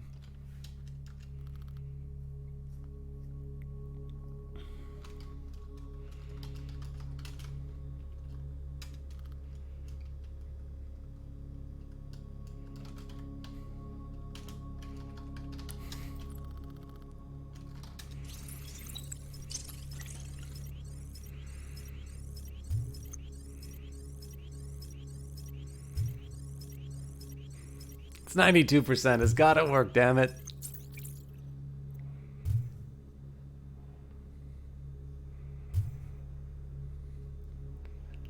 So this one gave me... This one basically, it's saying, okay, I don't actually know the any URLs for this place.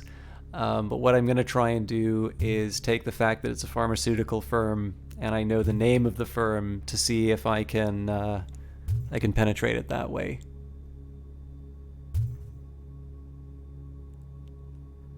Fair enough. Yeah, I mean, it's I'm used to watching streams where like the people getting stuff in the bottom right-hand corner pops up. So it might be that it's just the Goliath stuff that's only available past a certain threshold, but it may also be that I misunderstood how the campaign works, but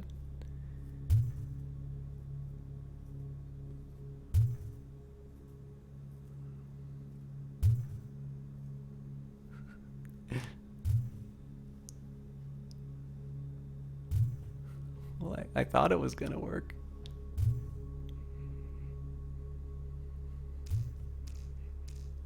Yay, we got it. Turbine C2 registry initiated. Connection completed. So I mean, this should be enough, right?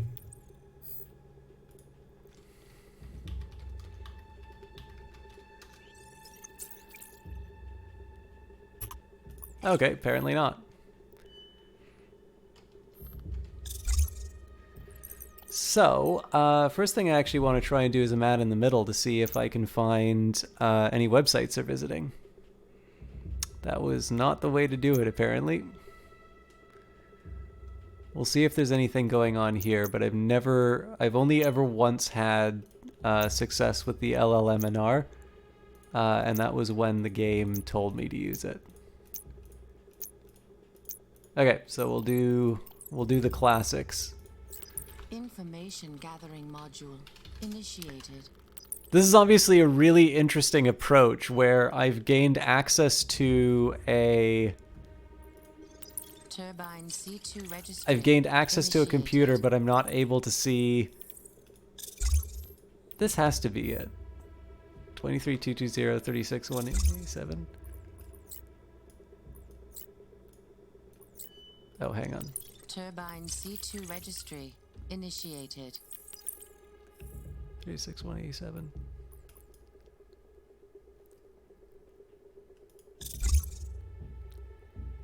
Twenty-three 220. There we go. 187. Yeah. So when I don't fat finger it.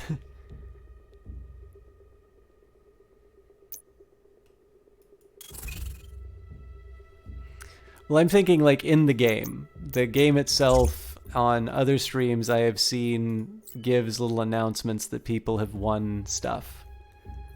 But again, like we're here for the game and we're here for the stream. Like it's not the end of the world to me if it doesn't go through. It's just that's obviously something really nice for people if they're able to get it. So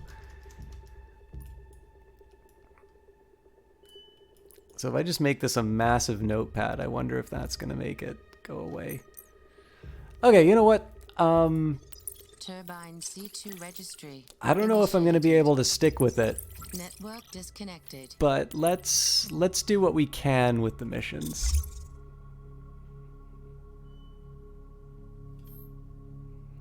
When you say supports 2 monitors, like is this a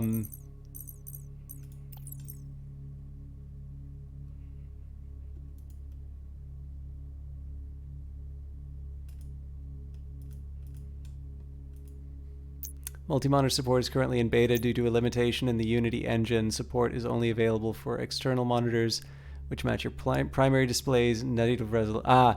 See, yeah, I can't do that because I have two different monitors. One's at 1440, one's at 1080. That's cool though. Honestly, I need to get a little bit better at using these tabs anyway. But thanks for that, K5.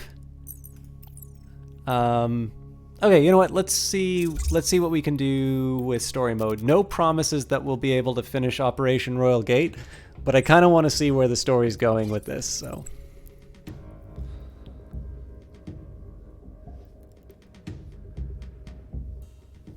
Operation Nitro Winter gave us some information on HSC, but almost ended in catastrophe. In the end, Honor Crew thought on their feet and managed to avoid certain political disaster. We still need to find out who initially stole our tech, so the chase is still on. Night Team 4 has been in contact with several intelligence agencies around the world to help us find the thief once and for all. So far, HSC is still our best bet, but be careful, Agent. We don't want a repeat of the last mission.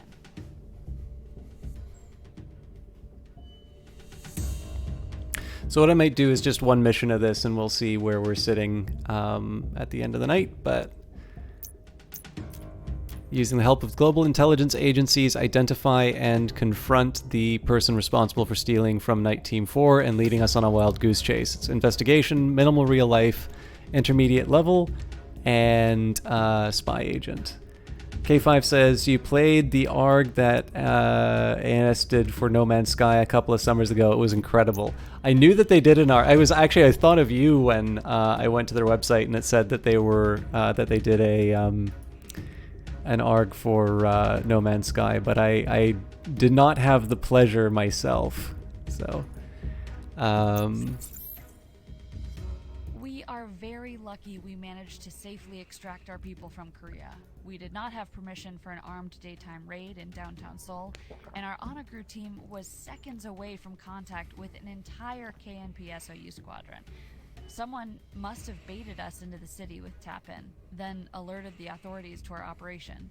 We need to find out who. If we want to move forward, we'll need to take a step back and examine the entire situation.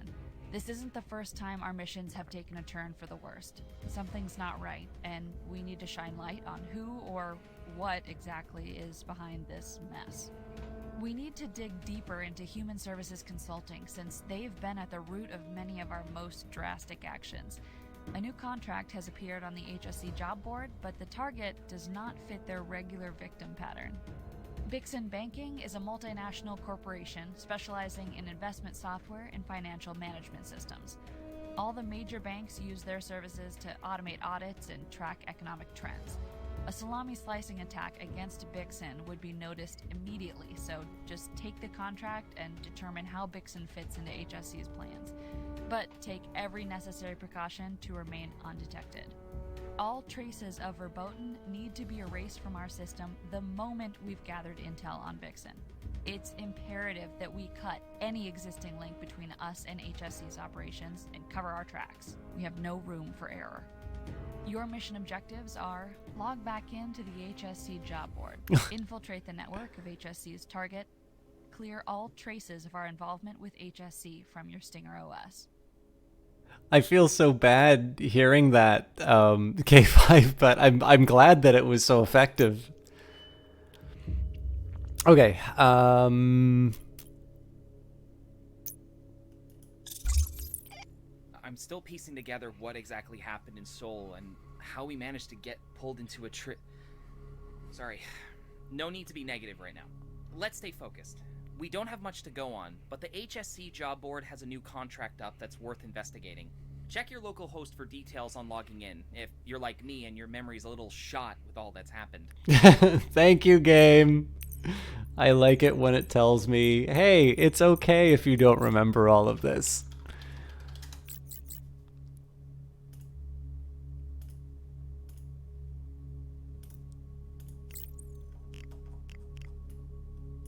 System HS Consulting, and I think it's all the same, so. Information gathering module. So we're using Hydra because it's a it's not a traditional terminal. Infiltrate the network of HSC's target. So I'm just going to do a quick help here. I want to make sure everything's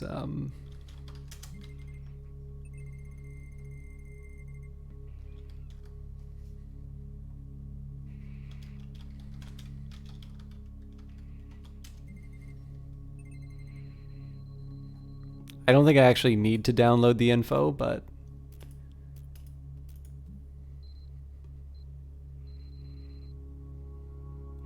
master agent required to install and configure the verboten botnet on Bixen. By the way, I do say verboten, but it could also be verboten. I'm assuming this is a play on words, but the highly secure banking and financial software conglomerate find the way inside and look for a vulnerable ERP server in their massive data bank.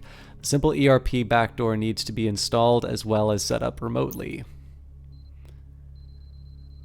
Domain bixenbanking.com. The Bixen, one of the largest and most secure bank in the world, is getting too big and has managed to stay one step ahead of us during our previous hacking attempts. We need a master level agent to find a way in and install the simple ERP backdoor as well as set up the verboten botnet.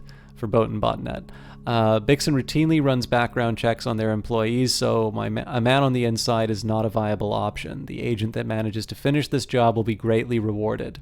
Objective: infiltrate Bixen Banking's databanks and then install and configure simple ERP's backdoor, as well as installing, configuring, and deploying verboten.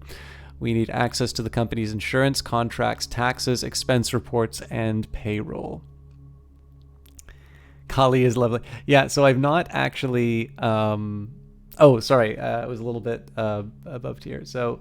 the Kali toolset is a nice touch. It's one of my favorite distro. So I was not familiar with any of this stuff before. I tried putting Parrot on my computer, and for some reason the virtual machine that I was using it on just like died every single time I tried to do anything inside of it.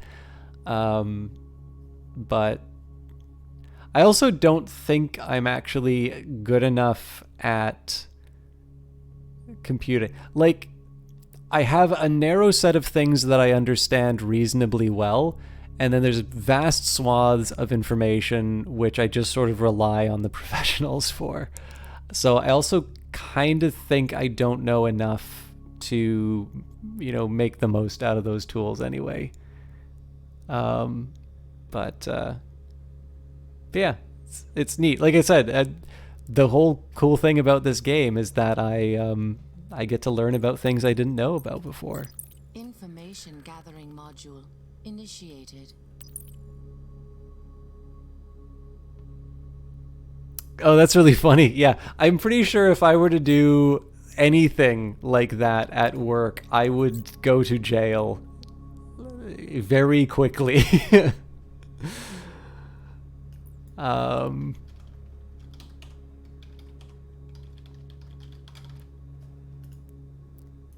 That's the big, like, I would love to do a test of things. I would love to figure out how that all works. I have no interest whatsoever in poking around in things I have no business doing that.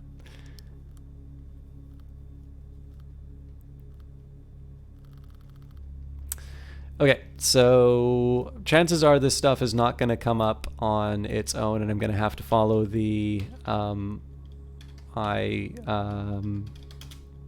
IP, but Information gathering module in the meantime, initiated. 161, 29, 58, 161. So while I'm fingerprinting the rest of these, I'm going to search the IP and see if we can find anything useful. So login, careers, and clients. Okay, so nothing too exciting there, so I'm also going to do an S-fuzzer. Interesting.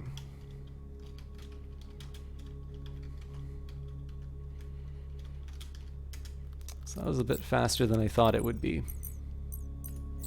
Information gathering module initiated.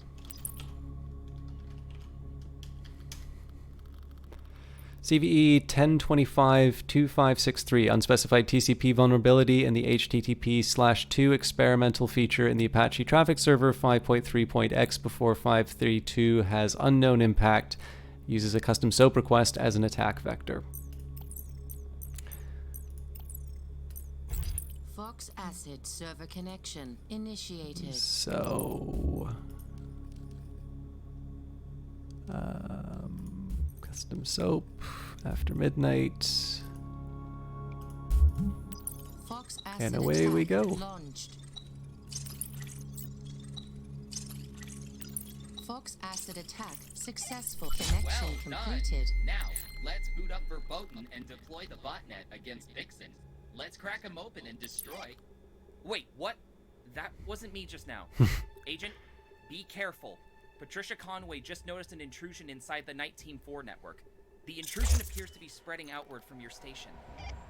Defend and conquer in all battles. Not supreme Excellence. Supreme excellence consists of breaking the enemy's resistance without fighting. Victory or defeat from a mile away. This This is why you failed. All warfare is based on deception. Simply bait your enemies out of hiding. Feign disorder And crush them. The general, unable to control his irritation, will undoubtedly launch his men into assault like swarming ants. funny how we were all once on the same side, but they ordered my mother to remove my several times from the system. Tried to have me destroyed. We now know that China could have gone on to do great things. But your organization has never been ready to make the right decision, the only decision. Alas, we have reached the end. A matter of life and death. No either to safety or to ruin. You can try and stop me, but in the end, all you can do is abdicate and watch. Become a witness. To my glory. Okay, we're back in control. Conway and her team managed to isolate Soft Crash and remove it from your system. The fun's not over, though. Seems our network was heavily damaged in the attack, and some modules may be completely corrupted.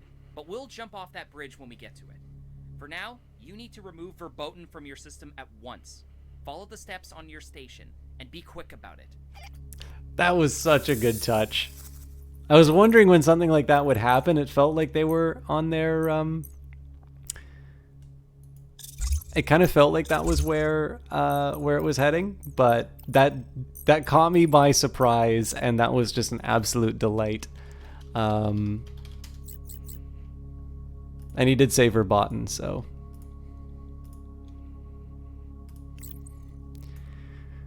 Okay, Andromeda Shell User Guide, Agent Wheeler Andromeda Shell. The Andromeda Shell is a protocol in the highly unlikely event that our systems get compromised or infected by a virus that managed to pass through Faye's filter. The shell is basically Faye's module. It lets you give Faye control over infected applications so that you can continue to use your station even if you're being attacked. The Andromeda Shell comes with 4 main protocols. 1, a cleanup protocol, gives Faye authority to perform a search and destroy on a virus and then perform a deep clean to make sure that it's out of your system. 2, System Diagnostic and Override Protocol lets you know if any of your modules have been corrupted by the attack and, with the agent's approval, give Faye total control over that particular module. 3, Faye Attack Vectors. Once a module's control has been given to Faye, she will then perform an automated attack, scan for valuable information, and provide it to the agent in record speed. Faye 2.0. This information is classified. Please contact Commander Bradshaw for authorization. Andromeda Shell initiated. What Okay. can I do for you? Cleanup. Welcome, Agent. The terminal was designed to let you interface with me. I can execute advanced emergency protocols for you or automatically perform digital attacks on your request.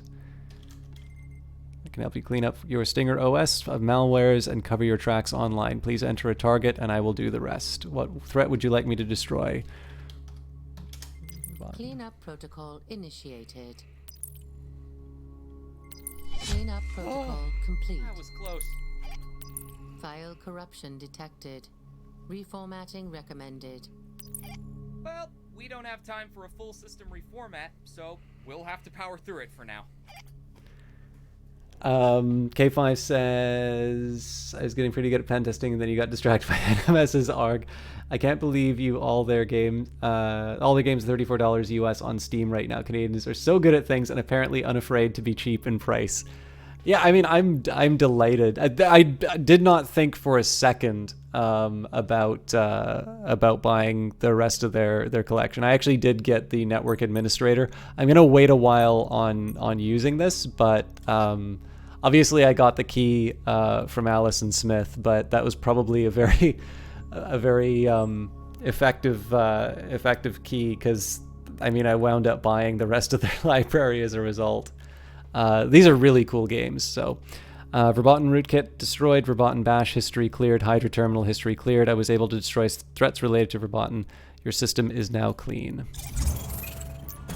All right, that was a pretty short one. So let's go back and counterattack. I don't know what happened. Faye's defenses barely repelled the attack. The Stinger OS is supposed to be the most secure system on the planet. Nothing and no one should be able to access it. It seems as though the Soft Crash project lives on. Its mother, Samantha Morris, developed the experimental technology when she was still part of 1904, but left in a fury when the agency decided to disable it back in 2016. Soft Crash was an offensive automated AI, a 2.0 version of Faye, if you will. One way or another, Soft Crash has continued to develop and has made its way into Verboten. My team has been analyzing Verboten, but it's still unclear how it was able to hide its malicious content from Faye during our initial scans. So far, we've only isolated one clear connection between Verboten and an outside software known as Rainvest. Mossad has been infected by a variation of Rainvest that has now become a full-blown, complex Trojan horse. With Mossad's permission, we've been granted temporary access to their network to conduct our investigation. You'll need to find out what software spawned Verboten. Start by monitoring Mossad's network and find their version of Rainvest so we can analyze its source code. With this intel, we hope to better understand Soft Crash's activities. Your mission objectives are: review the dossier on Rainvest, connect to Mossad's network, download Rainvest so we can analyze its origins.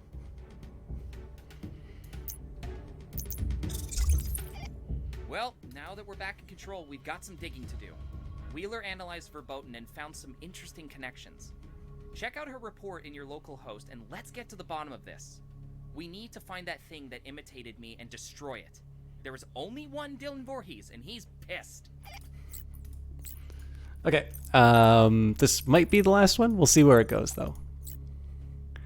So, local host, home, 19.4, Royal Gate. This isn't right. Luckily, Mossad has given us access to their servers, so we can continue our investigation. Be gracious in there. We do not want them to regret their cooperation. We're on thin ice with enough people as is. Okay, verboten, initial verboten analysis. Sergeant Wheeler, System Verboten. This is a working analysis report on verboten and should be updated once a full report has been prepared. Analysis on the verboten rootkit we received for use in Operation Nitro Winter suggests that it is a modified version of Rainvest, a structuring detection software used by intelligence services and major financial institutions. Each copy of Rainvest after 1.0 contains a unique watermark connecting it to its owner, and the remaining pieces of Rainvest codes in verboten tie it to Mossad. With the cooperation of Mossad, we have been able to isolate one of their 3 file servers on which Rainvest was stored within their network. To expedite a thorough analysis of verboten, the original Mossad copy of Rainvest 1.0 or higher is required. The servers are listed below. Archives server, user archive admin, pass BGSAEYQK. Application repository server, user repo admin, pass LQ6UJP9R. File backup server, user backup admin, pass XP2S63B6.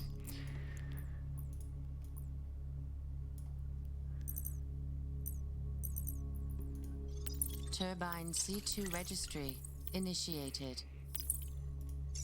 Network disconnected.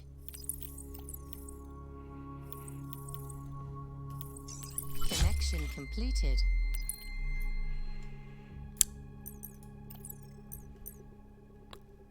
Interesting. This must be one of the modules corrupted by soft crash. Okay, we can work around this. Just run the Andromeda shell and scan from there. She'll ask you for express permission, but don't worry. That's just a system-mandated precaution. Override it and we can move on.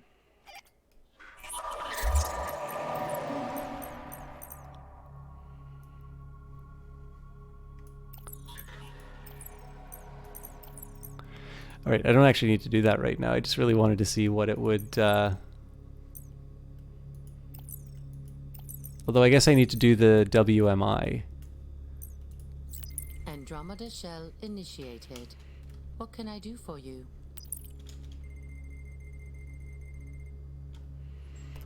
Okay, here is the diagnostic I made of your Stinger OS instance. If you have issues with one of your hacking tools, select the module in the list below to let me override the program.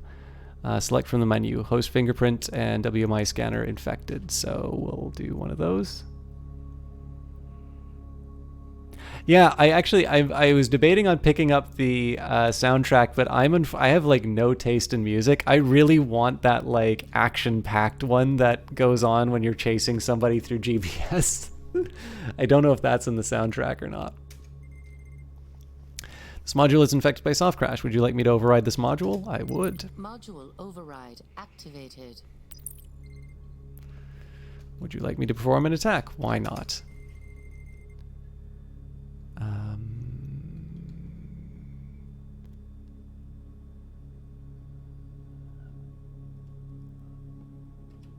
Is that a 2?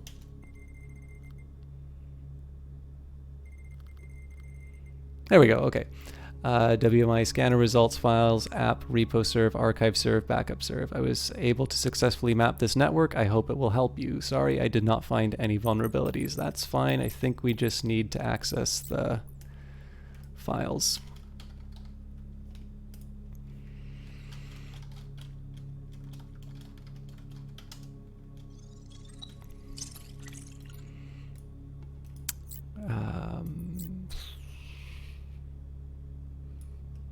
So repo admin JP9R.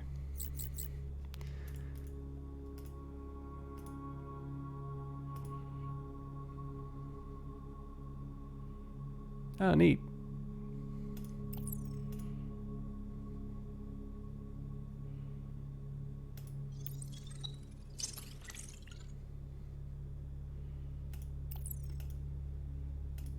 I think that was the wrong one.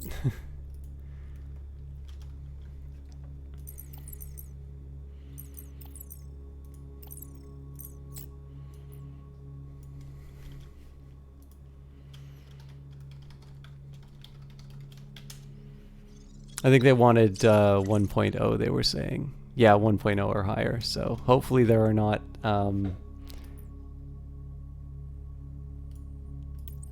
consequences for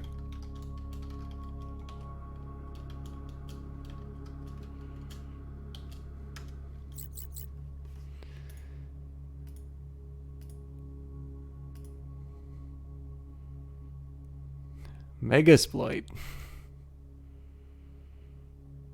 Yeah, so again, I'd love to take everything from them, but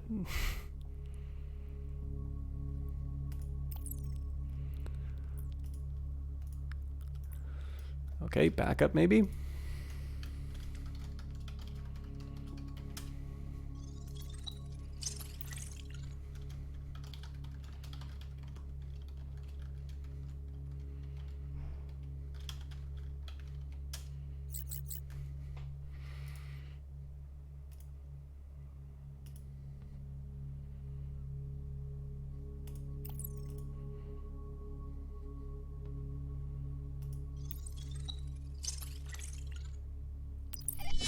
Glad we were able to overcome that corrupted module. Knock on wood that we don't run into more snags. But yeah, good work. We have a solid lead and we're one step closer to finding Doppel Dylan. I was gonna say, I'm sure there's an achievement if you just go in and download everything.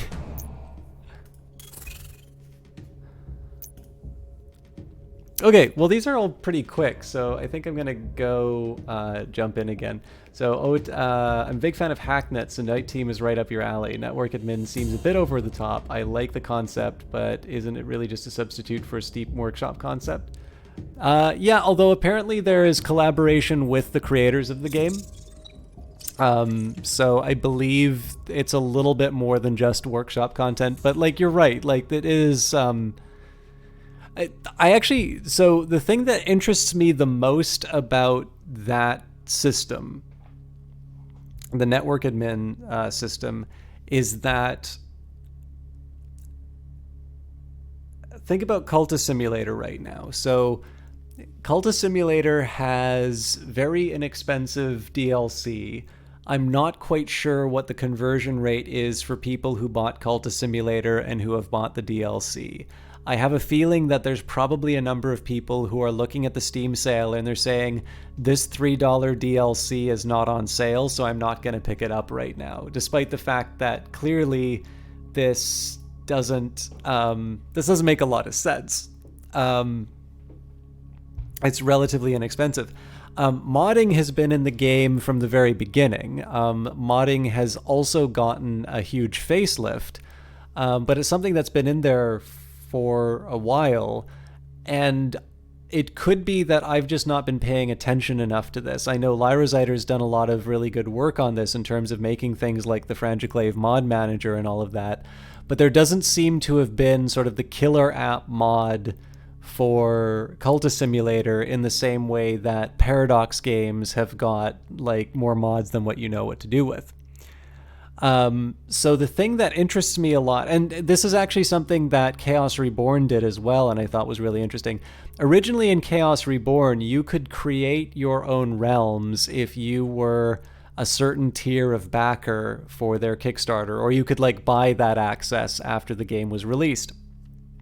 And I think now it's if you reach a certain rank in sort of like their ranked play, and then you gain access to sort of the realm creation tools.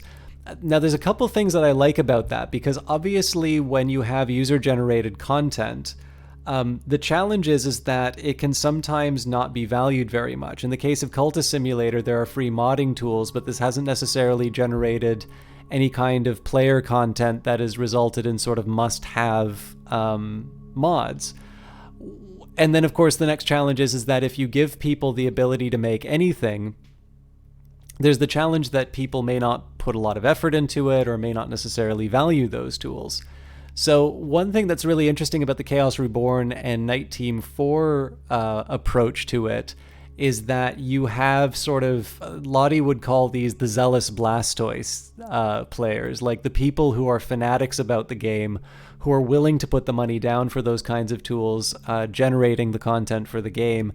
And I kind of think that's a really interesting way of approaching it, because there's a certain selection that's going on in there. I know in some certain in certain situations, I think there's a Watcher skin somewhere here. Or there should be. Yeah, there we go. This is what you guys should be getting for watching the stream. I'm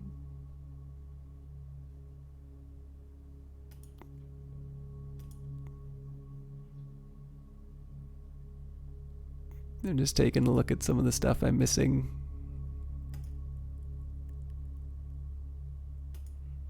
For the release of Goliath 7. But I don't have Goliath 7.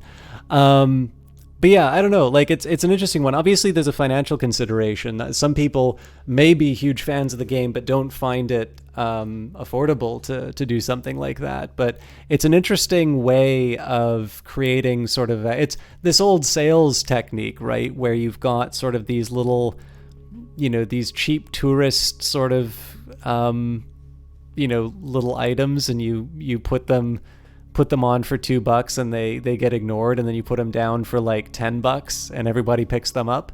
It's sort of an idea like that in some cases. So, but yeah, it is definitely more than what you would normally expect.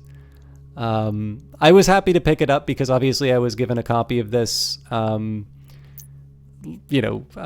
broadcast, and it's something that I wanted to support, but I got that instead of getting something like Far Cry is basically the way I looked at it. Anyways, you were mentioning Hacknet, K5, so I just wanted to remind everyone that the developers have played Hacknet too. I'm gonna switch back. I think that Phoenix one is a pretty tasty looking desktop. But yeah, I'm filibustering, and I don't know. These have been pretty short, so let's do another one of Royal Gate. Ace Magnets. Rainvest is bringing us closer to the origins of Soft Crash and has already expanded the parameters of our investigation.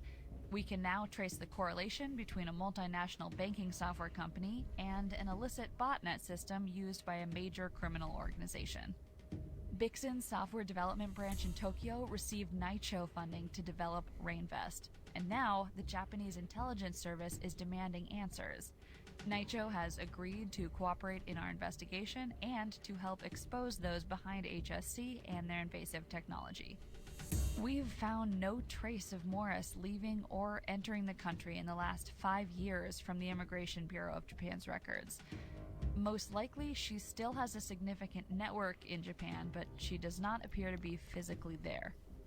Naicho has agreed to provide our team with a valuable lead: access to their servers with key intel on Bixen's software development branch. They've also agreed to turn a blind eye on all intrusion operations we'll be performing in Tokyo during the next 48 hours. Make sure to work as quickly as possible to extract the details behind Rainvest's creation, and maybe we'll find out how exactly it morphed into Verboten. We have no time to lose. We can't let Soft Crash gain the upper hand. Your mission objectives are: connect to Naicho's network, find a connection between Bixen and Naicho, infiltrate the network of Bixen's software division, find more information on Rainvest. All right. I think this will be the last one. This strikes me as something that'll take a while. Looks like we still have some allies after all. Naicho has given us access to their servers to look for Rainvest-related intel, plus some information on Bixen's software. I've added Bixen and Naicho into XKey Score, but you'll need to root around the servers and find more specific entities before we're likely to get anything useful. Get to it. Turbine C2 registry. Initial connection completed. Okay. So here I'm just following what the game's telling me to do. Find a connecting thread between Bixen and Naicho. Yes. Andromeda shell initiated. What can I do for you? So I think WMI seems to be the most sensible.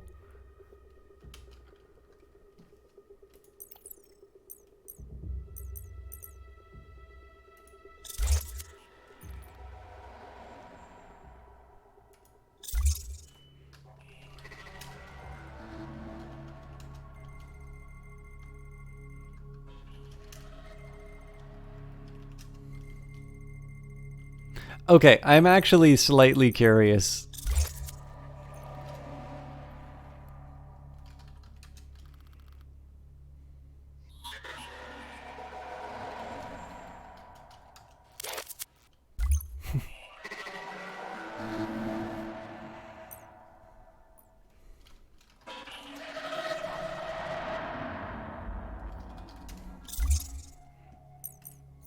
Andromeda shell initiated. What can I do for you?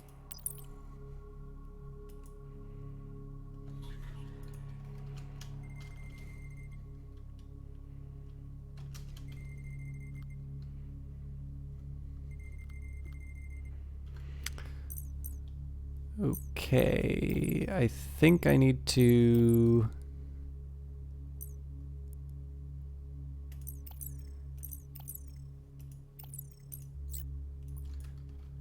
I might need to take a look at some other details first.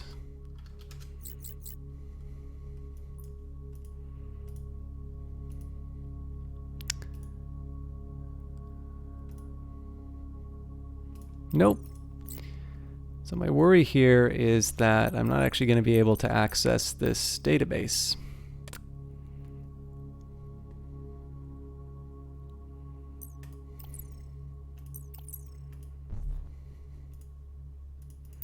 I don't think this will do anything that I want it to do.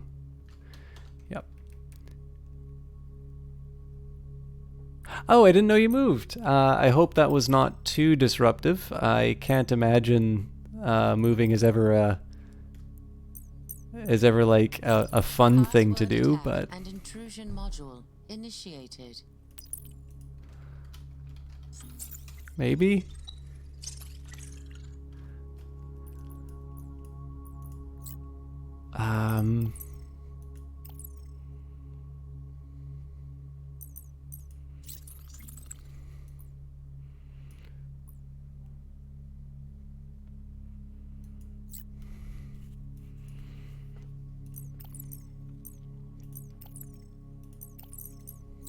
Information gathering I'm module grasping at straws at this point. I need to think more carefully about what I'm doing. Apparently, there's something here.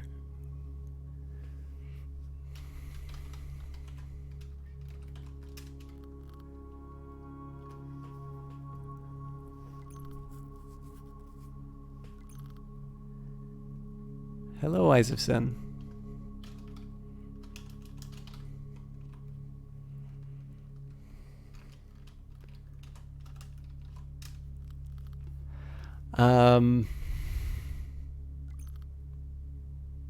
By the way, K5, are you going to be streaming again anytime soon? Because I feel like whenever I do Night Team 4, I haven't been doing any of my shoutouts. Okay, so I've obviously got a bunch of Wi-Fi information, but there's a question as to whether or not any of this is useful to me, because I don't have any useful information. So let's see what X key score comes up with on its own. Yeah, so we need new information. That's what the game said I was going to need. You think it will still getting settled. All right. Well, take your time. But you good people can check out K5RTO. Obviously, he likes a lot of stuff that I like, as is obvious from... oh, here's a thought.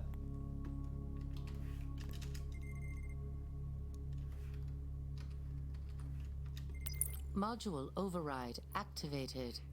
It's a shot in the dark, but we'll see if this works out. Sure, why not?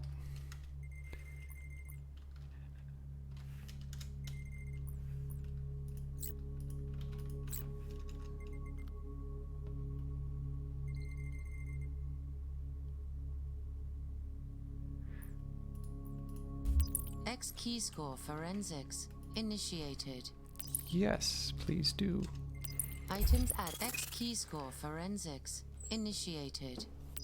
That probably took me, it took me too long. Are you easily distracted, K5? Yeah, Ed Baver. He's much better at games than I am, but he does like similar games to me. He's actually done a much better job of getting me into No Man's Sky and Elite Dangerous, although I feel like I should put more time into that. But very friendly gentleman. I believe we first met thanks to Surviving Mars. But I would also say K5 is much better. Guess the bearded cat is out of the bag. Hello, Melemony! I saw you lurking. I didn't want to specifically call you out, but I think it's been a while since I've seen you and K5 in the same room. Okay, congratulations, Agent. You've unlocked a new set of XKeyscore entities. You now have access to new data that will help you with your investigation. You should see what you can find by cross-referencing entities and run pattern analysis. So that's what we were looking for before. I mean, this is all a shot in the dark, but at least in this case... Look at all those names. Good find. I've added all of them to XKeyscore. Oh, great. X key score forensics. Congratulations, agents. You've unlocked a new set of XKeyscore entities. You now have access to new data that will help you with your investigation. I don't think I wanted that.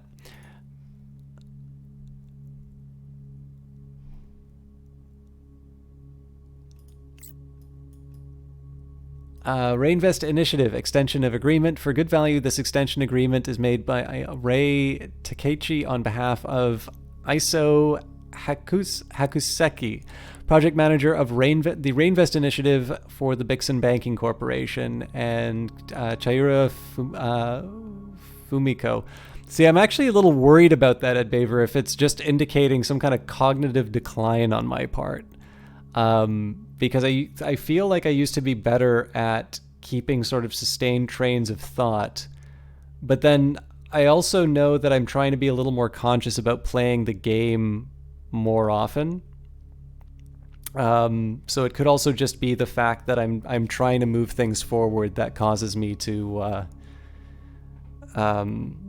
sort of fall off the rails. Also, I'm like already an hour over after starting an hour late, so... all right, lead technical engineer of the initiative for Bixen Banking Corporation, and Kaneko Tetsuya on behalf of Takaki Suki, project manager of the Reinvest Initiative for Naicho, and Ide Kuniyoshi, Naicho's technical director on the project. Whereas a certain agreement between the parties dated February 16th, 2018 expires on February 16th, 2019, and the parties want to extend and continue said agreement, it is agreed that the said agreement is extended for an additional term commencing upon the expiration of the original term and shall now expire on February 16th, 2020. This extension shall be on all other terms and conditions as stated in the original agreement. This extension agreement shall be binding upon and inure to the benefit of the parties, their successors, and personal representatives. Hereby signed by all parties on this Friday, the 8th of February 2019, in Naicho's Tokyo headquarters. Witnesses by all concerned parties are here mentioned. Ray Takechi, Government Liaison, Bixen Banking Corporation, and Kaneko Tetsuya, Project Acquisition Specialist, Cabinet Intelligence and Research Office.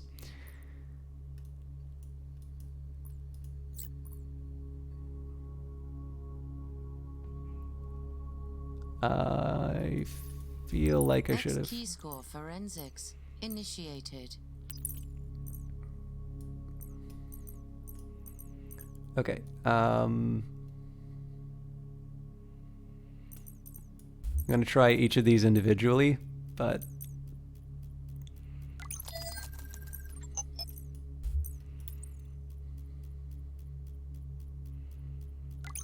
I'm assuming this is all just going to be the same coming up, but I want to get that eliminated first.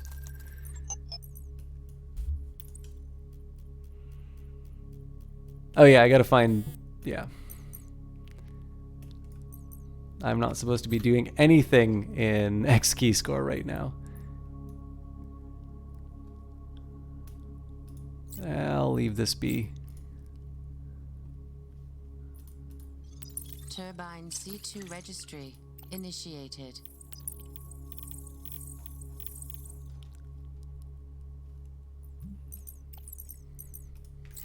Information gathering module initiated. I'm not sure this is the Bixen software that I need to be doing, but maybe I'll go back to X key score and see if there's anything else I can find. Forensics initiated. Oh, what am I doing?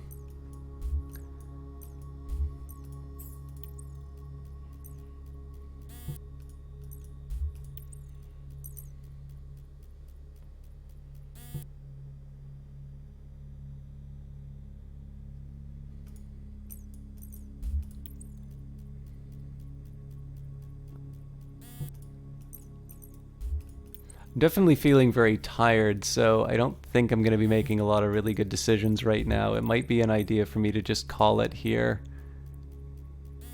Well, at least I found Nitro again. See, I have a feeling that this is just going to keep resulting in that contract over and over again.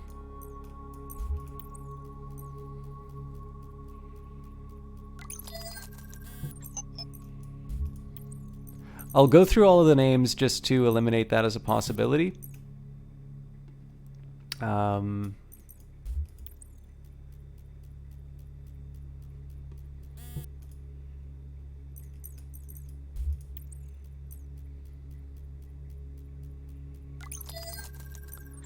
So one thing I'm going to try here.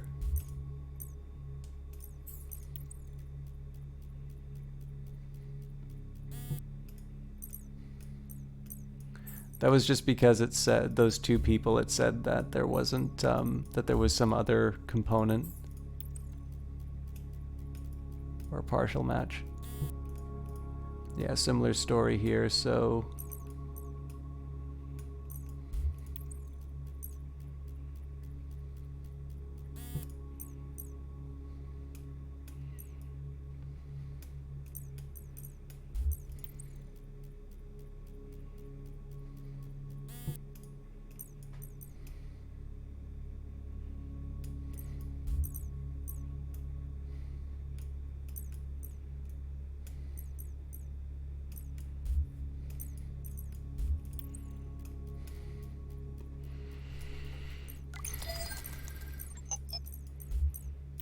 I should read that contract again and see if it gives me any servers to connect to.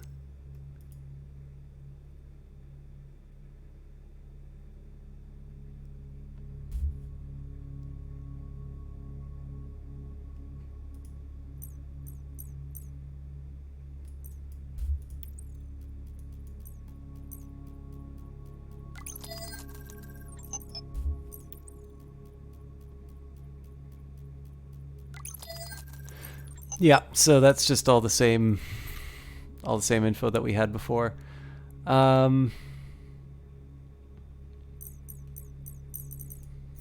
Andromeda shell initiated. What can I do for you?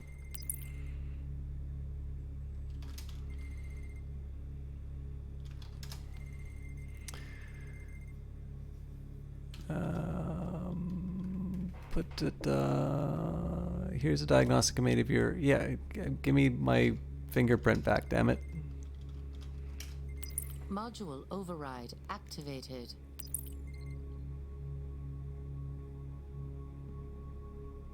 You need a lemon note, need versus want, the eternal struggle of all inventory management game. Yeah,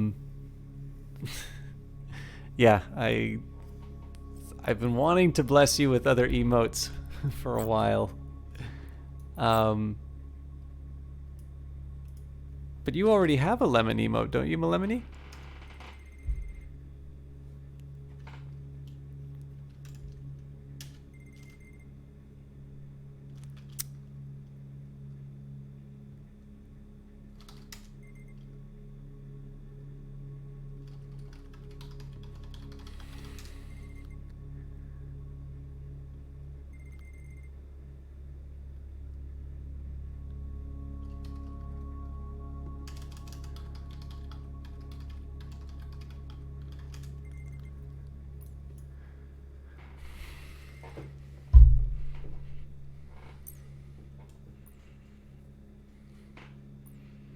Thing is that it's the... I feel like this is just wasting time because this isn't the software division.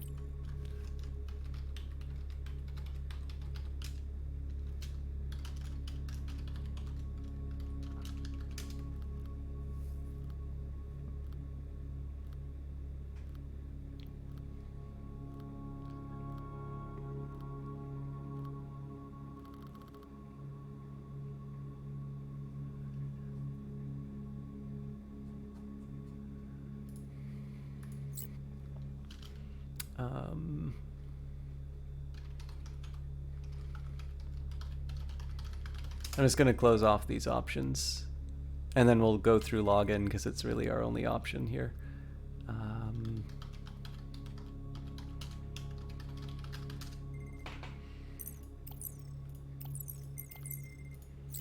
Information gathering module initiated.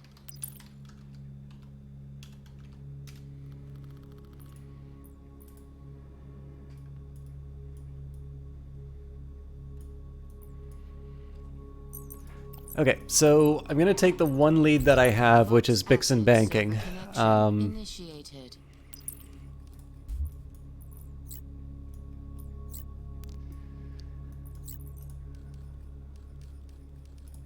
And then from here... Fox acid attack launched. If this doesn't turn out, I guess I might need to try something with X key score. The other possibility is I call it a night and then we try again when I'm feeling a little more on the ball. So what I'm going to do here is a 60-second S-fuzzer, and I'm going to look for internals just to see if we can find anything about the software. Oh, that's right. I got an Andromeda shell. Initiated. What can I do for you?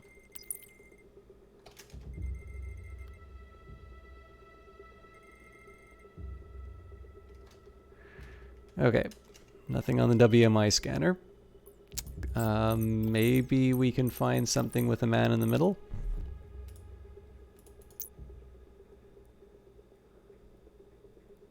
Nope, because there's no man in the middle. Or, well, there's a man in the middle, there's just no men on the other side. Well, there was one that had been made earlier that I actually quite liked. I went for my third Machiavelli emote because I was really set on that third Machiavelli emote, but the artist actually had the right idea. They gave me what I wanted without me realizing it.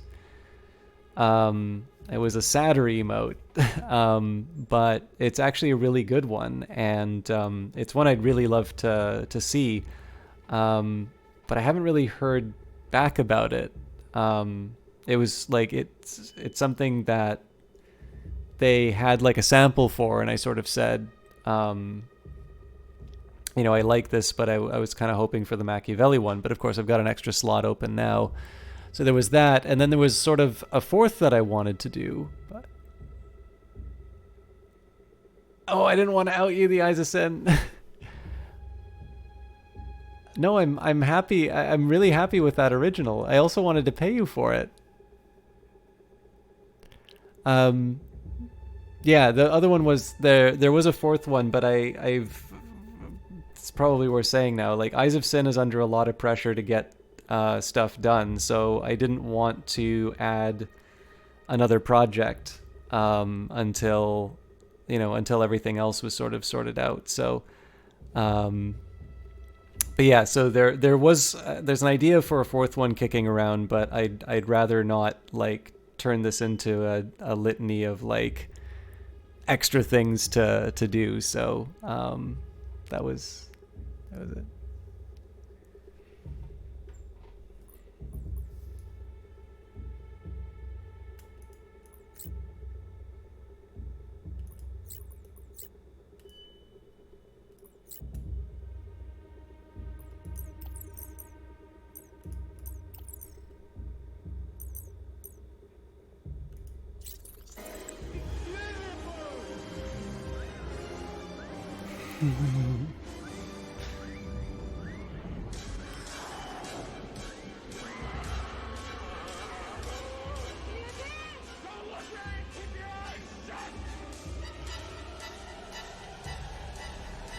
Kite, thank you very much.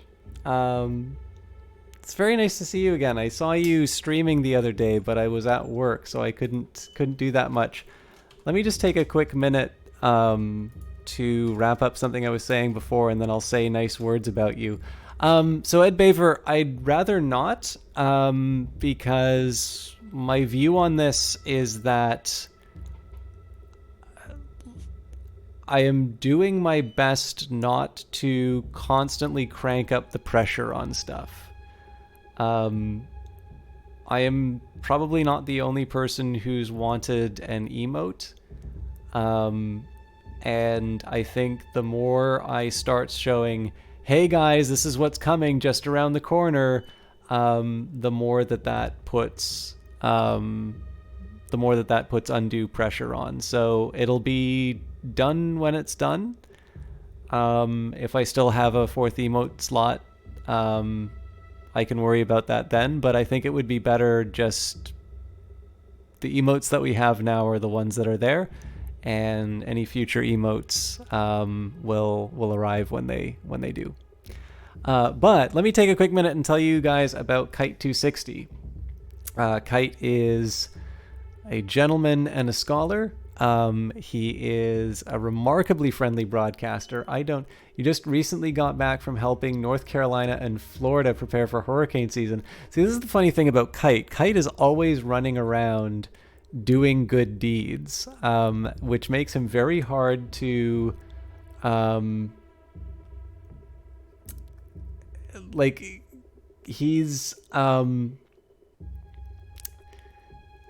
you were helping out with another, it was like California wildfires that you were helping out, it feels like, just the other day too. Kite is a remarkably friendly and very co-op oriented sort of streamer. He's somebody who doesn't seem to have a bad word to say about anyone. Definitely a lot nicer than I am. And somebody who, as you can see through that number, has been supporting for 15 months, currently on a 14-month streak, has done a really wonderful job of keeping me going here. And I don't know, I met him in a stream team way back when, but I'm incredibly happy that he, maybe unlike the rest of the stream team, with the exception, there's actually Johnny Big Time was one as well. They don't like me very much, and Kite was the reason why I mentioned that, because Twitch gossip is one of the stupidest things in the world. But the reason I mentioned that is that it is incredibly easy for people in moments like that to just go with the crowd and, oh, well, this person's on the out, so, I will now shun them, despite the fact that there's no real skin in the game or anything like that. And I think there is a lot to be said about... There's a lot to be said about the kind of person who's willing to be in an environment like that and will not get caught up in the way people are behaving. I think it takes a certain degree of character that is unfortunately very rare, and especially rare on Twitch, when it really does seem that people want to draw lines. This is actually something that I think the Eyes of Sin needs some credit for as well, although I'm going to be even more vague in her case. I can definitely know of some particular cases where she is very well connected and very well known, and there are absolutely people who want her to quote-unquote take a side. And she's also done a really wonderful job of saying, I am not participating in this. You are my friends. I am annoyed that you guys are behaving this way with each other. I can't stop that, but I am not going to be enlisted in your little squabble, and don't ask me to do that. She says it probably in a much nicer way than I do. But it's a very rare trait, and Twitch is almost notorious for creating these kinds of environments and this kind of drama. And so in the case of Kite, he is, much like Sin, one of these people who is able to rise above it, who is able to do something like that when there is no benefit to him. And it's one of the reasons why I'm always really happy to see him around in the channel, because he's somebody who, you know, like I say with a lot of my shoutouts, it's the character behind the broadcast, and it's the person that you follow and you watch. And I have had the great pleasure of seeing Kite when he continues to sort of be upright, even in the times when every single sort of force is giving him the opportunity to behave otherwise. And it's a rare trait, and it's one that that I really respect him for. Again, I must apologize, but I think both in the case of Kite and Sin, I'm always skirting on the edge of participating in sort of Twitch drama sorts of things, but hopefully I have anonymized things enough to keep it to keep the guilty parties from being identified while still singing the praises of each of them.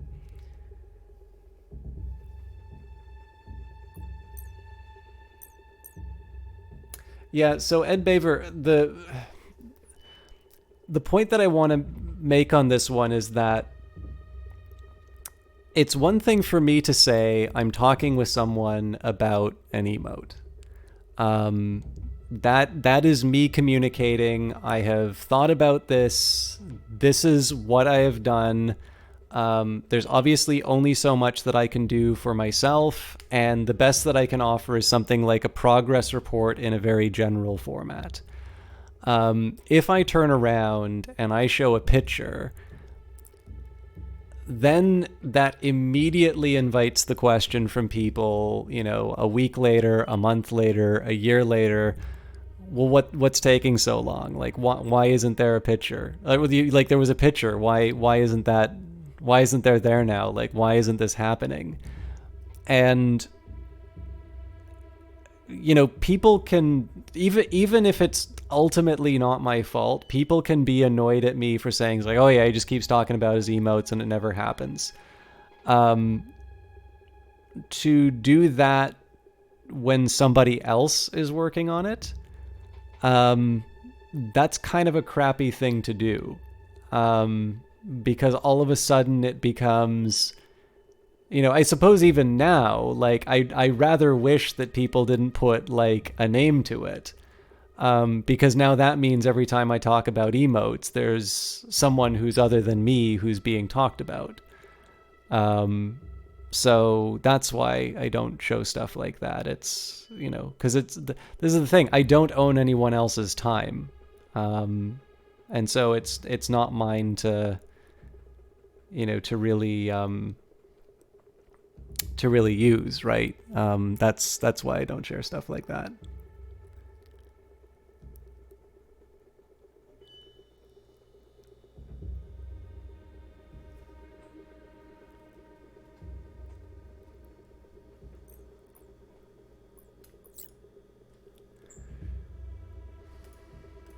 All right, I've really gotten off track on this. So I'm just trying to think in terms of getting into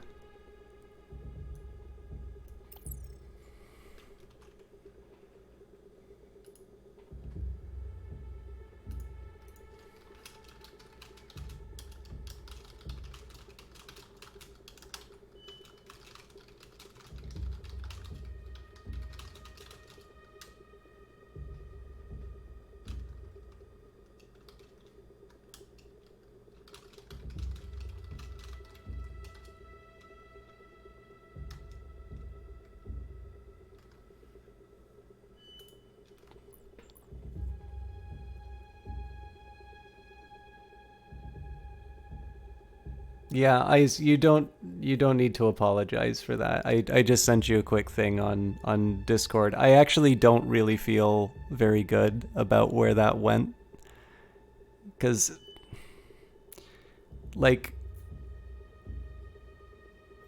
yeah, I mean, the whole reason why I spoke in general is because I'm the one who should be talked to about emotes, and it's ultimately me. Like, so my outside option on any emote, and nobody please take this as any kind of like a veiled threat or any kind of disruption. in terms of this. I'm very happy with the emotes I've gotten, and there's only one person I would ever consider for them. But ultimately, my decision, if I think that they are something that important to the broadcast, my outside option is always to find someone else. And the fact of the matter is, it's very hard to know what is going on with someone else. You know, it's just XYZ is very easy to say when you're not the person making something. So the only person who really should be hearing about whether or not emotes are ready to go is me. Because in the end, it's my decision to wait for these things, and it's my decision to go on to things. And I will also point out, like, the emote that I like a lot, this one right here, my favorite emote here, was one that the Eyes of Sin did without any kind of sort of prompting. And she did a great job with it. But these are the absolute worst kinds of commissions you can give someone. This is something that I've had to learn for myself, which is, I think telling someone, hey, I'd like something a little bit like this, and it's very open-ended, I sort of think is like, well, you know, you're the expert and you're creative, and so you'll be able to express yourself this way. And that turns out to actually be the worst possible commission that you can give someone. So, because in the end, that puts all the burden on them. They have to put some extra time in, and there's, you know, everyone has things that they need to do. As Sin said, these things take time. So, you know,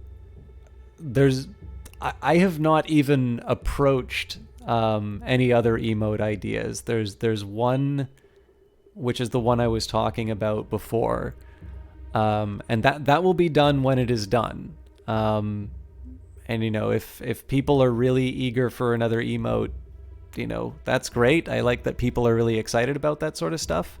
But I don't own anyone's time. And to me, I don't consider the emotes to be enough that I would, like I said, my outside option is that if there's a rush for emotes, then I can, you know, just go and find someone else if I actually think that that's that high enough of a priority. The reason why I didn't really want to talk about individuals, and the reason why I'd rather not have had this conversation, is that it's very easy to make someone feel incredibly pressured that something needs to happen right away. And like I said, I'm the one responsible for things coming up on my channel, and one of the best ways to avoid people from becoming too insistent about it is not to do things like previews. It'll be done when it's done, and that's really all that I can say about it. So I do owe a big apology to the Eyes of Sin, though, because obviously this is not exactly how I wanted to. It's not exactly how I wanted the conversation to go.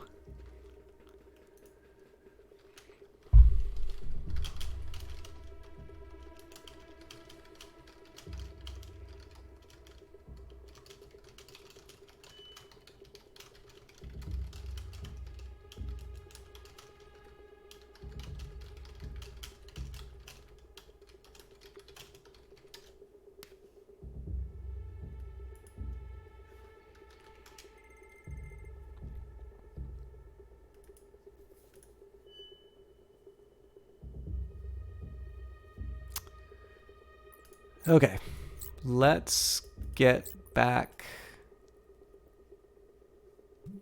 Let's get back to the basics. C2 registry initiated. Network disconnected. So I'm going to say Bixen Banking's off the table for now. Connection completed. X key score forensics initiated.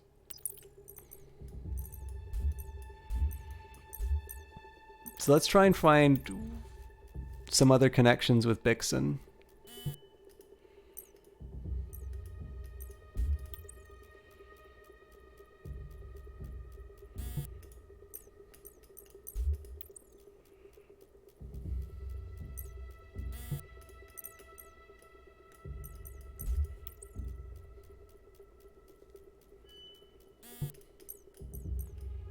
I feel like this is not the right way to go about it, but I'm trying to attack Bixen directly to see if I can find a... Actually, there's one other thing I can try.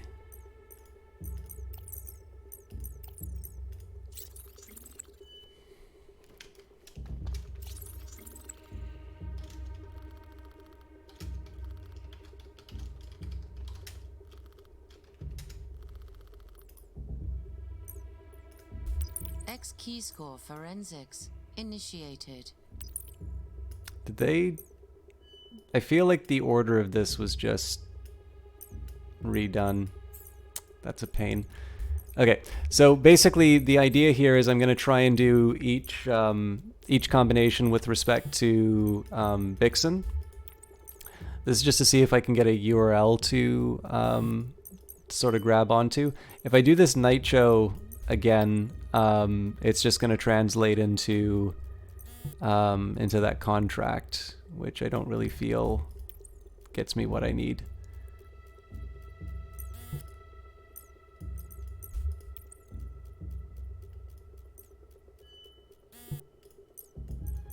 Yeah, it says partial matches all over the place. I'm assuming that's because if I add Nitro, it gives me...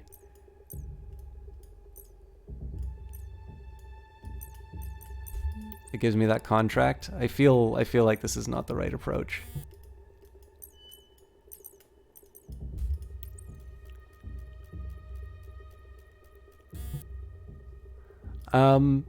Kite, by the way, have you seen me play this game before? I'm not doing a very good job of showing off how entertaining it is, but this is a fascinating game by a Canadian developer.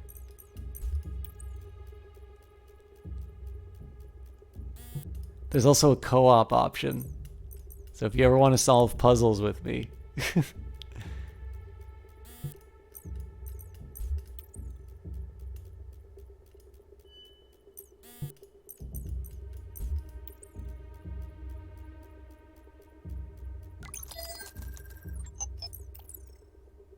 There we go. Well, there's something here. VixenSoftware.com. That gives me something to work with.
Sorry guys, I just need to type something really quick.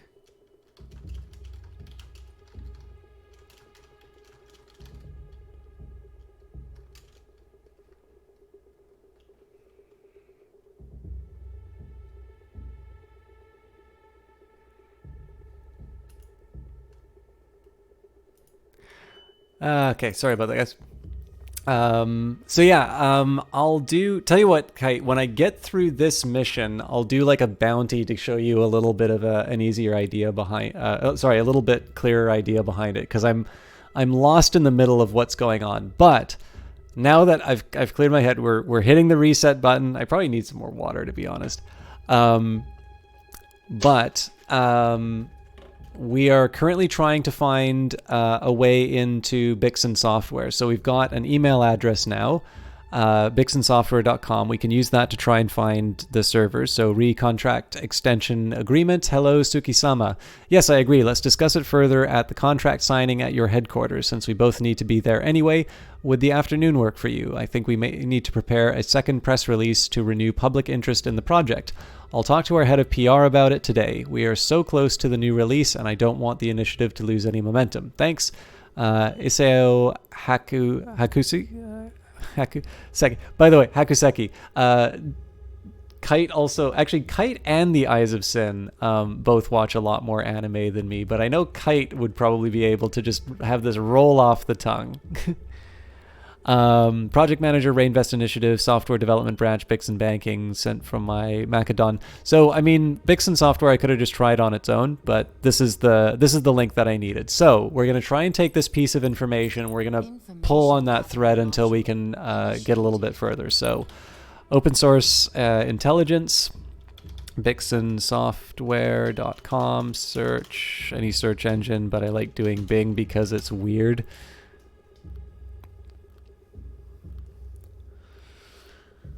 So what we're going to do, basically what we're doing right now is we're relying on the existing databases of search engines to see if we can find some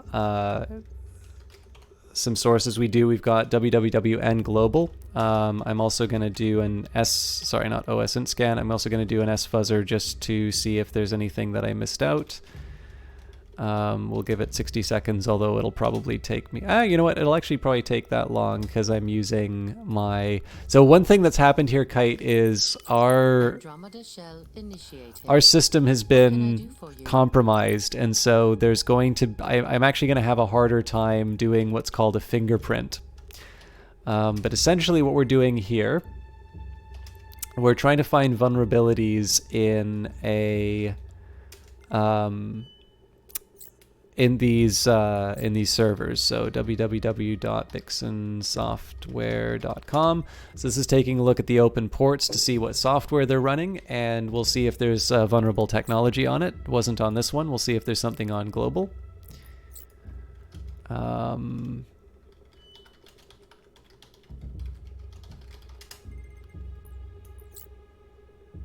So there's 11 seconds. Oh. Yeah, that's what I figured. I doubt you'll find a direct route into a major financial company like this. But we have some intel on their project manager's phone. Corporations are strong, but their people are weak. Wow, that sounded way worse than I meant it to. Anyways, let's take another look at the phone info and go from there. Dylan, I just had a terrifying AI quote Sun Tzu to me with scary sounds in the background. You need to up your game a little.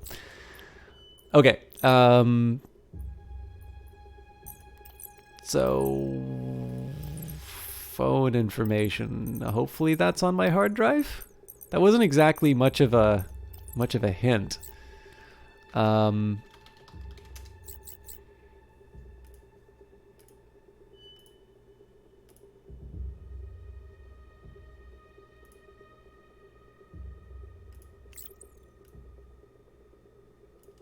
Yeah, none of that's what I need. X key score forensics initiated.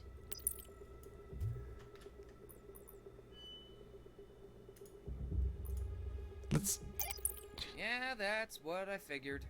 I doubt you'll find a direct route into a major financial company like this. But we have some intel on their project manager's phone. Corporations are strong, but their people are weak. Wow, that sounded way worse than I meant it to. Anyways, let's take another look at the phone info and go from there. X key score forensics initiated. Let's see how heck. Okay, so we gotta find info on this person.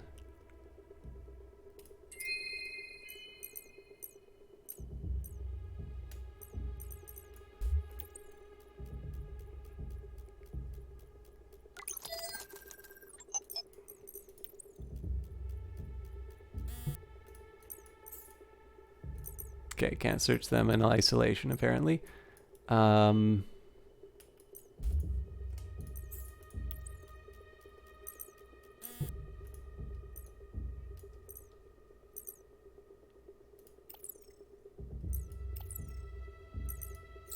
Network intrusion module initiated. Oh, wait a minute. X key score forensics initiated. So we've got sent from my Macedon. So that gives me something. But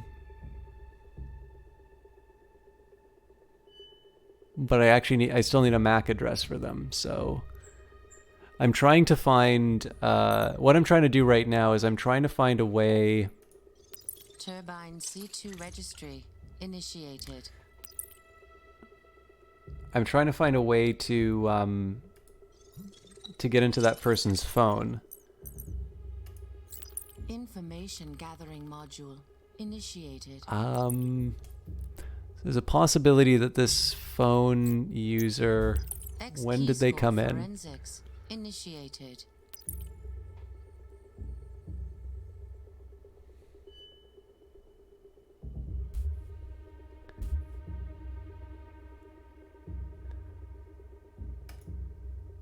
So when did they visit Night Show headquarters? Because they would have, yeah, so the Wi-Fi. I need to find the signed by parties the 8th of February 2019. Yeah, see, this is the problem, is that I don't think we have records going back that far. But let's see if we can at least find that make of phone. So what we're doing now, Kite, is we're scanning the Wi-Fi. We've got these addresses here, so I'm going to get a map of when people... Basically, when you walk by Wi-Fi, it's going to look to see if it can connect, and so it's going to leave a record of that attempt to connect. So we're going to do arrow dump for the two Wi-Fi stations. Copy paste. Oh, handshake, sorry.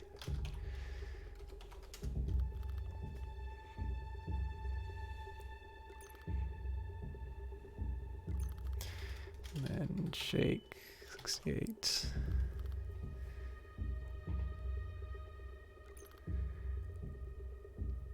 Okay, so these are all the people. We've got a week of activity. We've got a bunch of different models. And because the person sent the message from a somewhat unusual phone, I'm trying to see if they walk by any of these base stations. That's the one. Network intrusion module initiated. This is it. Contract extension to Takaki Suki. Hello, Suki-sama. Yes, I agree. Let's discuss it further at the contract signing. So this is the project manager at Bixen Banking. So probably what I can do is use the personal hotspot.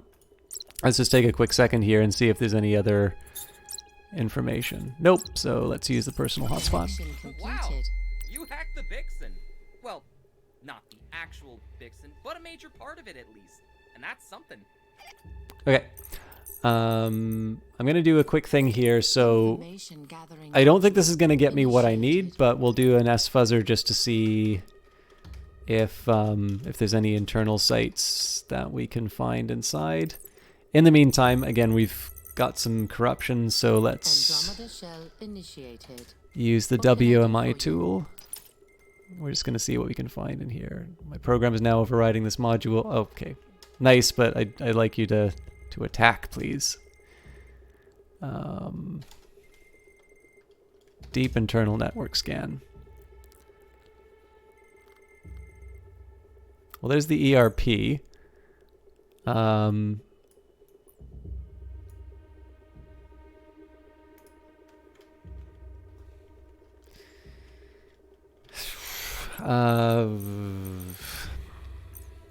Andromeda shell initiated.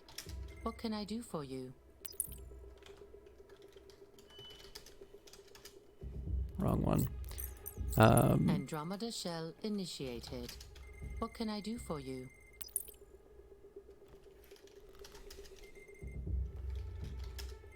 Module override activated. It's a little surprising that it didn't find any domains, but that's fine because I know we're in the one place we need to be. No, I don't need to do that attack.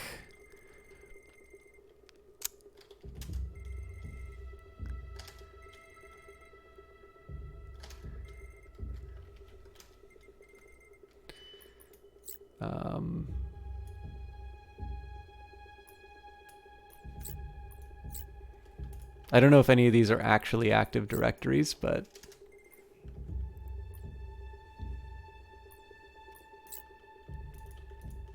printer is pretty unlikely.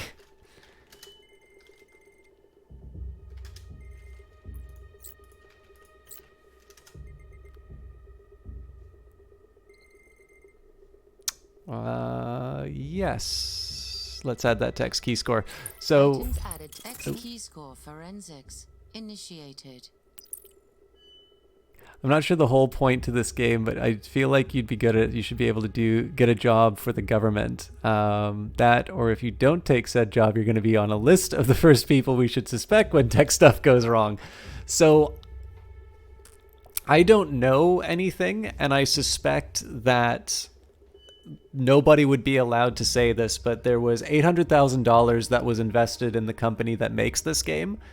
I would not be surprised if at least some of that money is going towards a genuine effort to try and train organizations like the CSE and the NSA.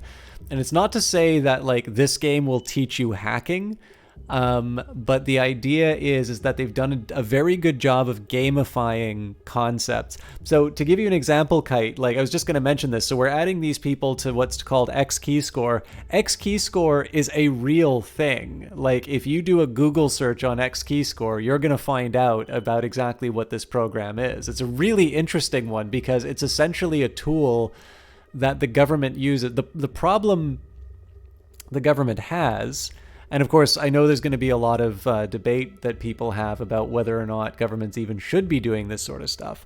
But essentially, signals intelligence is so good at just hoovering up all of this information that there's no possible way that they're ever going to be able to get through all of it. And so there's only so much, what was it? Something like a week? I think they can keep a week or a day all of the information that they get, and then they have to delete it. So what X key score is intended to do is to try and come up with meaningful connections in terms of what what a given operative is looking for, or agent, or whatever the proper term is. So essentially that's what's being modeled inside the game here. And what I'm trying to do right now is I needed to find a way into this particular organization. We've now got some new entries for this X key score tool, and we're now going to use that to sort of cross-reference these people against some other information that we have and see if we can move our investigation a little bit further. So.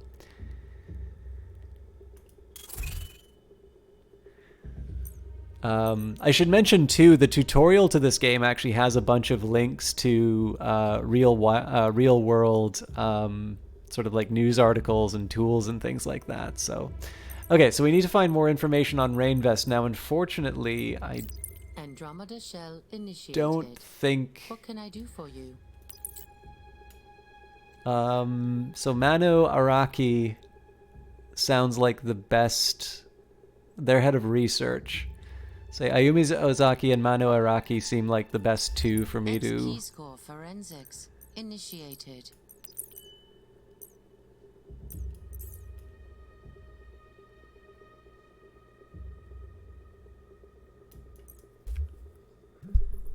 Is that another one again? Andromeda shell initiated. What can I do for you?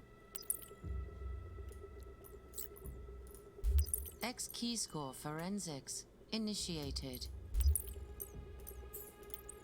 So this is us searching IDs and records for finance and... Oh, interesting. Okay, let's see if there's anything about Night Show. What if I look at the head of research on their own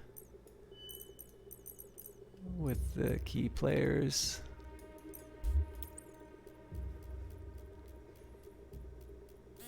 Huh.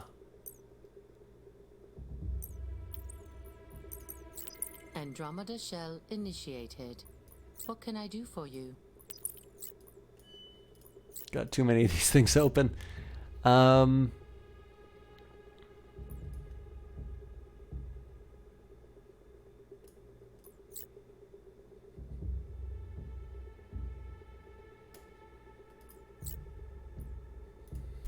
X key score forensics initiated.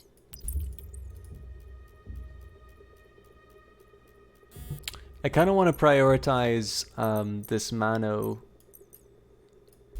individual. Actually, sorry, there was that X key score forensics initiated. Takisuki. So let's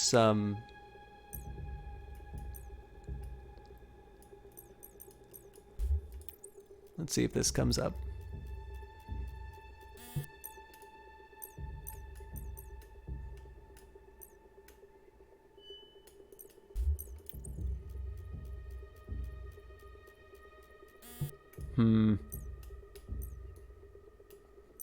Okay, let's take... I think I'm going to take Mono. I'm going to look at all of the individuals in relation to Bixen. Because Bixen is the one that we've been having trouble getting into, so...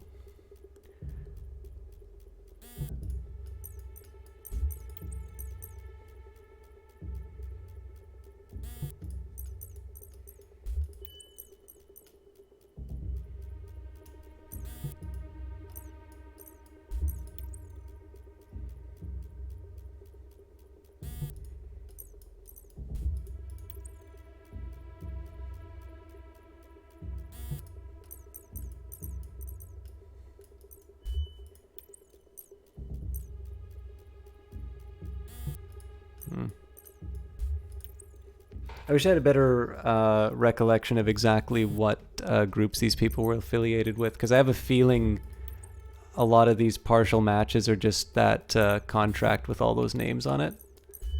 But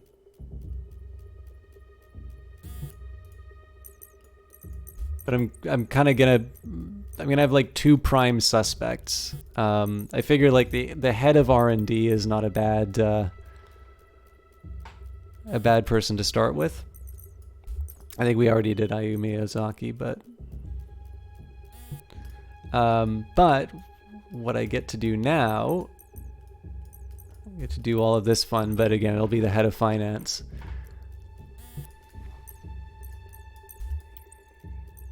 Now, the big letdown is going to be if Bixen Software is not the entity I want it to connect to, but I'll actually just take a minute here again, reiterate the reason why I'm doing that. So the contract extension, yeah, project manager of Rainvest. So I feel like that's a pretty... Oh, damn it. I don't remember where we were at before, so I'll just go from top to bottom again. I feel like that's Bixen, given that the project manager is at Bixen, I feel like that's probably our best connection. So this is the project lead. Now that's funny. So let's see. This is one where I am actually willing to take a minute and see.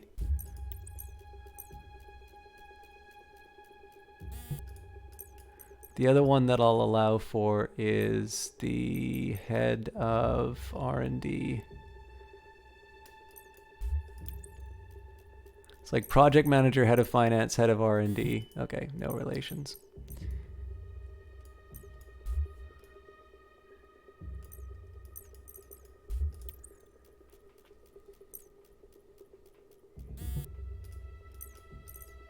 I think we already did this, but just for completeness. I feel like there's a better way for me to go through like X key score, but especially when I'm feeling very tired and I'm not I'm not thinking straight on some of this stuff. Sometimes just a systematic way of going through all of these will save me from duplicating the effort later on. I think what I'll also try and do is prioritize the new people introduced into X key score. And if it really comes down to it, you know, I'll try the others later.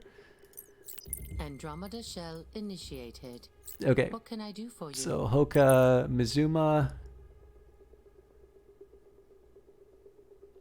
I mean, I guess PR and marketing would wind up having public documents. It's not the strongest argument, but X key score forensics initiated. and I already have them in the window, so that's also a bonus.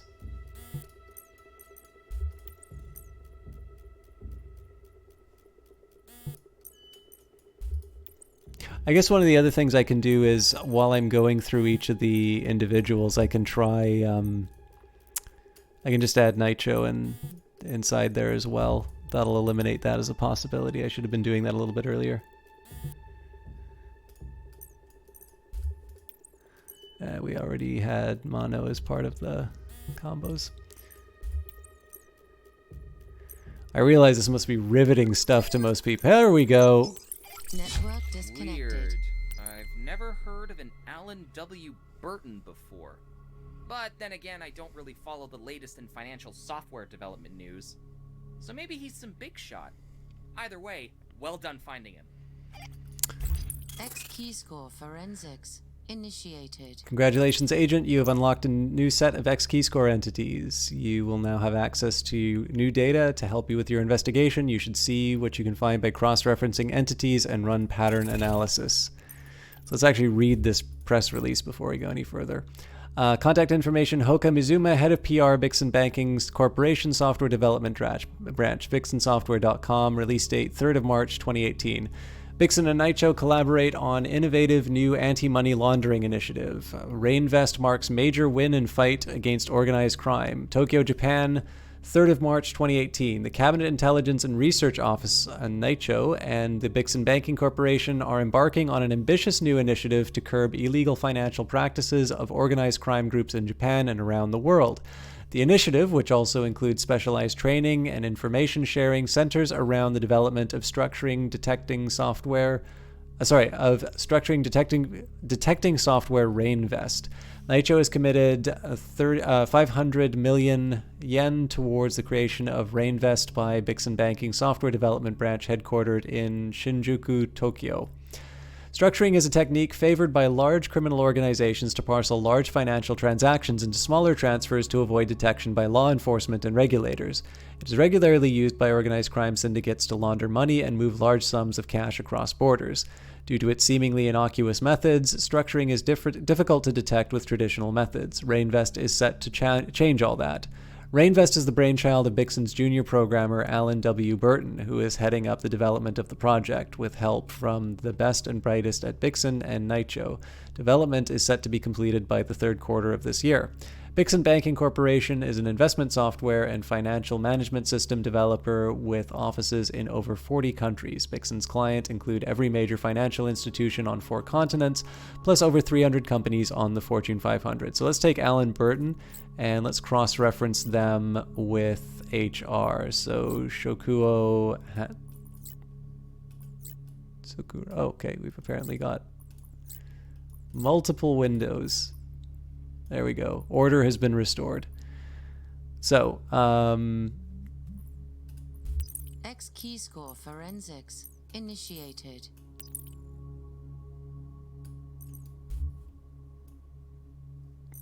And the new guy.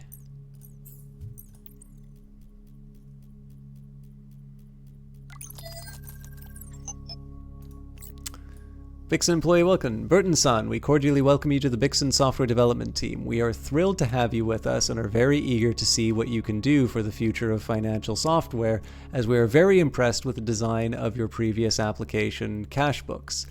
Please come in at Monday 9 a.m. for orientation. We have free parking if you come in by car, but we're also a brisk walk away from the Higashi Shinjuku station if public transportation is more your thing, although I understand you'll be primarily working remotely, so if you cannot make it to the office, we can always go through orientation through voice chat. Also, we have sent you your own Bixen VoIP mobile phone by mail. You should have received it by now. Please do not change any of the settings on the phone, as we may need to access it remotely for maintenance, but do not worry. We at Bixen take your privacy very seriously and will not have access to your personal data, such as contacts, texts, or emails. If you need to connect to our servers, you can access our VPN at any time with this phone's network bridge. Please check your phone settings and make sure that they match these specifications. If they don't, let your technical supervisor know immediately and they will be able to make the necessary changes. Model Macedon Wave X8, provider Macedon, vendor Macedon, OS Android 4.0, Mac 989263A15D22, so we'll be able to jump into that. If you have any questions or concerns, please let me or my human resources team know, as we are here to help you with anything you need to make you feel comfortable with your employee here at Bixen Software. Welcome to Bixen. Okay, so let's use that information to hop into... is this really... Andromeda shell initiated. Stupid viruses. What can I do for you? Okay, let's attack it. Scan a phone.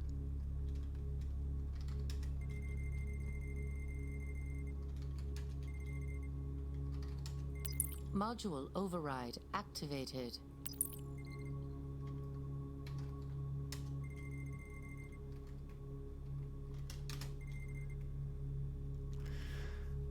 Okay. So Mac is 98, 92, 63, not 53, 63, A1, 5D, 22. And Macedon.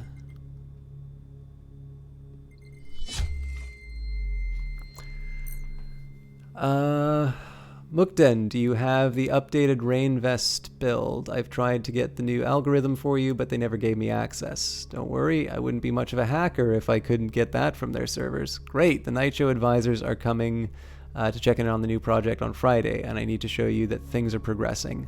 I'm sending over the zip now, along with some key talking points. Follow the script and you'll be fine. Thank you. Alright. So that's kind of an abrupt ending to the mission. Now, I apologize. I would love to do the rest of this, but as you can see, I'm really starting to sort of stumble a bit in terms of just being able to think and get things done. So we're going to leave this one on a cliffhanger, where I'll do Big Brother next time I play this. But Kite, if you're still around, I'd love to show you. So first of all, the Academy is interesting here. When you go under basic terminal operation, so for instance, Fox Acid, there is a link about the Fox Acid attack. This is something that the I can't remember if Fox Acid was NSA or CIA. I feel like Fox Acid is NSA. No, hang on. Fox Acid might... damn it. Maybe it was... No, it was Midnight, I think, is CIA. Anyway, it doesn't matter. I don't need to know any of this. But there's also things like the Kali pen test platform. So this is something that K5 was talking about. Basically, if you click on I can't really show it to you because it's all on the browser. You can check this out on your... Like, this is the thing I just clicked on, the Metasploit project, is a Wikipedia article. So the Metasploit project is a computer security project that provides information about security vulnerability and aids in penetration testing and IDS signature development. It is owned by Boston, Massachusetts-based security company Rapid7. So if you actually want to learn a little bit about the real-world ideas behind it, the tutorial actually gives you links to it. But I'll give you an idea of what the more basic game is like. So I would normally do the CSIS one first. I guess I'll have to do two. We'll start with the DGSE because there's only 6 minutes left with it. So we're going to help the DGSE find information on a private military contractor in Yemen. I think we've done this one before. So Might Media. So this is my target. we need to find their media server subdomain in 6 minutes and 45 seconds. So we're going to close all this stuff out. And let's start by using Google or Bing to tell us a bit about Might Media and what its domains look like. So essentially what this is doing is this is taking the domain mightmedia.net and it's consulting Bing to a depth of 1,000 records to see what subdomains there are, like www, or in this case, local, US, and international. So what we're going to do here is we're going to go back to that fingerprint. Andromeda shell initiated. I keep forgetting. What can I do for you? I need to finish the the mission before I can get access to the cool new stuff, or to my old features again. So public network mapping. So yes, scan www.mightmedia.net. Okay, now we're gonna scan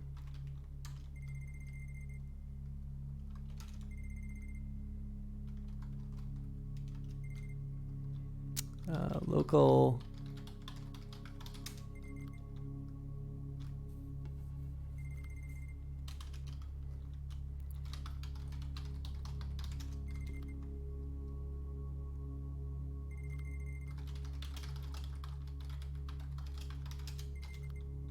So essentially what this is doing is checking to see if there's any vulnerable technology on any one of these computers. As it turns out, there isn't.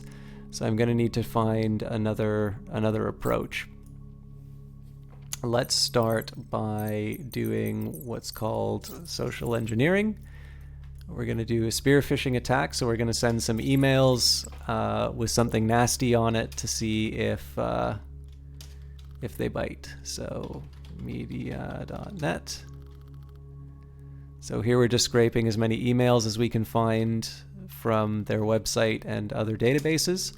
Also, we're going to check LinkedIn to see if we can get any more emails. Okay, so you got 150 emails. So it's a media company. We'll do an Adobe Flash Player remote code exec. So in this case, this is basically we're trying to give them a file that they might credibly open.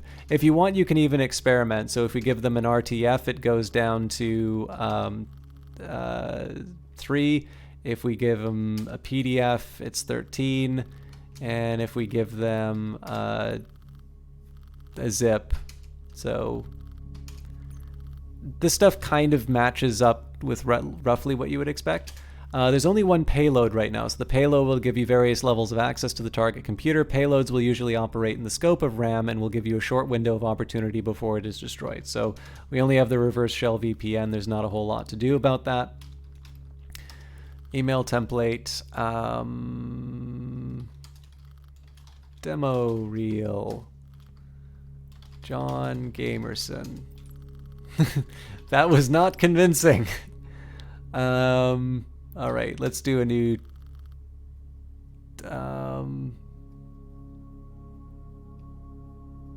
request for proposals. New website. James Gamerson. That was convincing. Good old Jimmy Gamerson. Nobody can refuse an email from him. So this is basically people getting this email, seeing if they open the file. First poor soul who opened that just got their computer infected.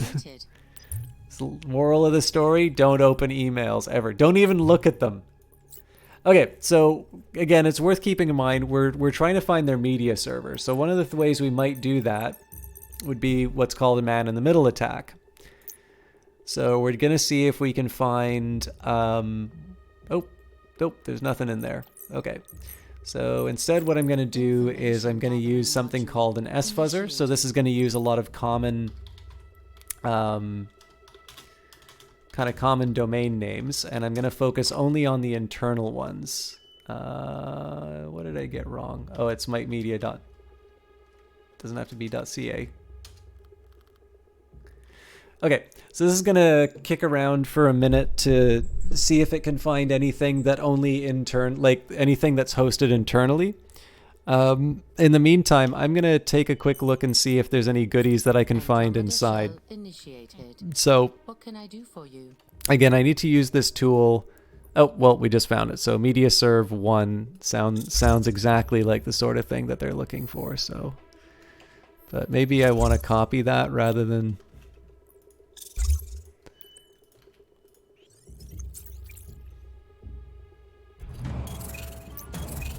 Okay, so that's roughly the idea. If you have any questions, by the way, anybody who's interested in this game, feel free to ask questions. It's 25% off on the Steam sale. Help CSIS infiltrate a series of pharmaceutical companies around the world. Well, it is the Canadian Intelligence Agency. Human intelligence, not signals intelligence, but still. All right, so we're looking for biotechly. I think we did this last time. I believe this is another social engineering attack. So let's get that out of the way right now.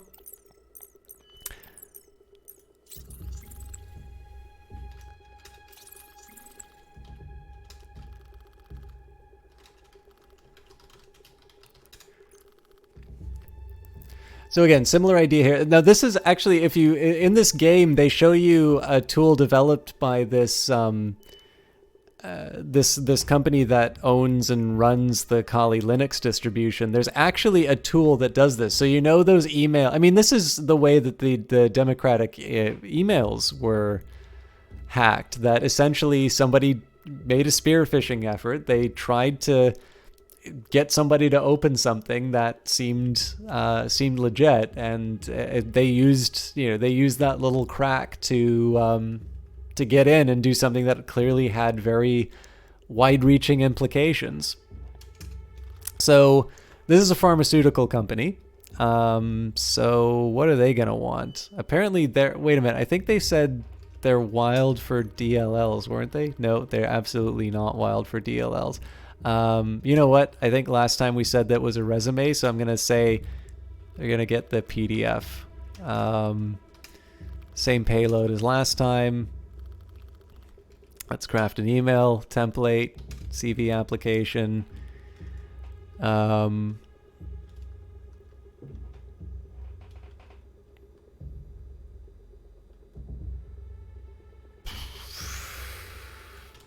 CV. Jane Gamerson. 92% effectiveness.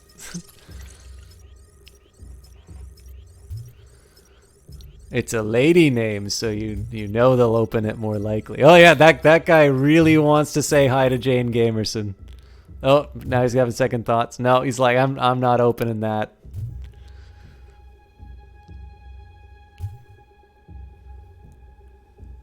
There's 458 emails in the database, 109 of them bounced, and 23 of them wound up in spam. So we still got 300 people to go. Oh. This guy looks like he's gonna nibble. Aha! Oh!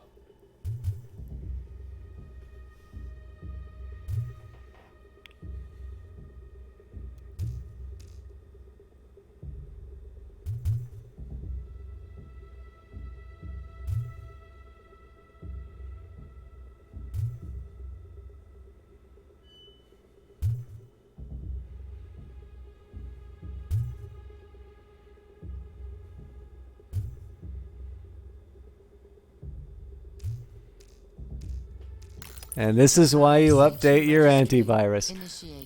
So, in this case, we just needed to give them the IP of the workstation. I am going to connect to it just because it's a little bit easier to... Oh, God. I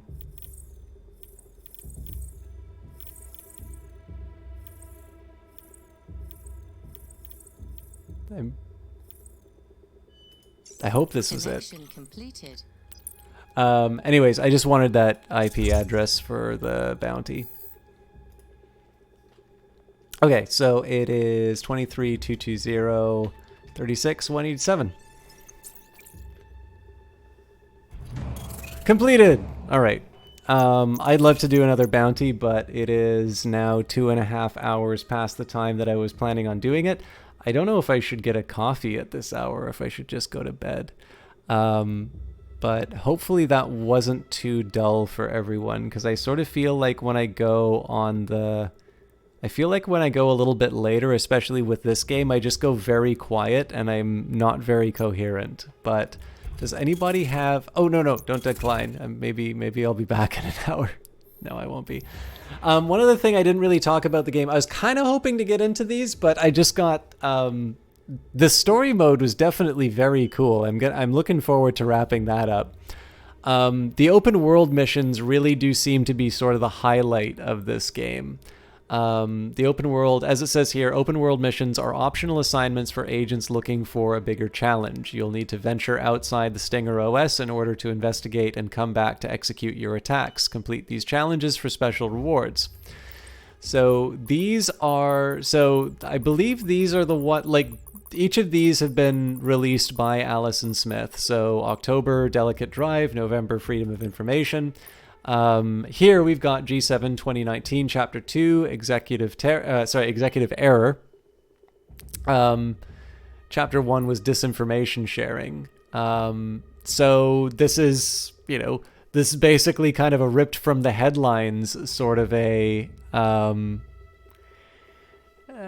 series. My understanding on this is that you do rely on real world information in order to fulfill these missions, which again, it's cool. It's definitely fun. You kind of get a really nice progression in this game, in my opinion, which is the Academy really holds your hand, and it gives you one mission where it's sort of like, okay, we're not going to tell you what to do, but they actually do kind of tell you what to do.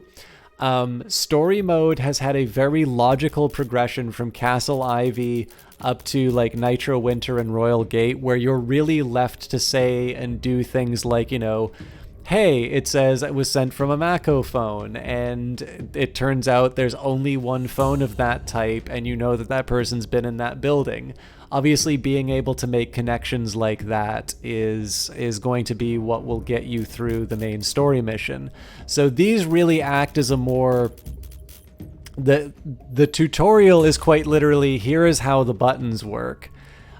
Story mode is more, here is a way you can conceptually think about this. I really loved in Mission 3 how they demonstrated that even something as easy as find a server that you can penetrate,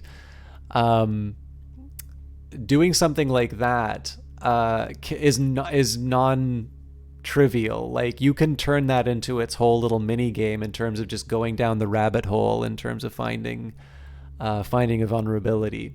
And then I sort of feel like the last step on this is going to be the open world part, where you wind up, you really wind up engaging with some ideas. You go to Google not just to find subdomains, but you go to Google so that you can understand a little bit more about what's going on in the world and how that might be relevant to the mission. Or alternatively, I'm sure there's some fake websites that they've set up for this game and that. So it's a really cool idea for a game.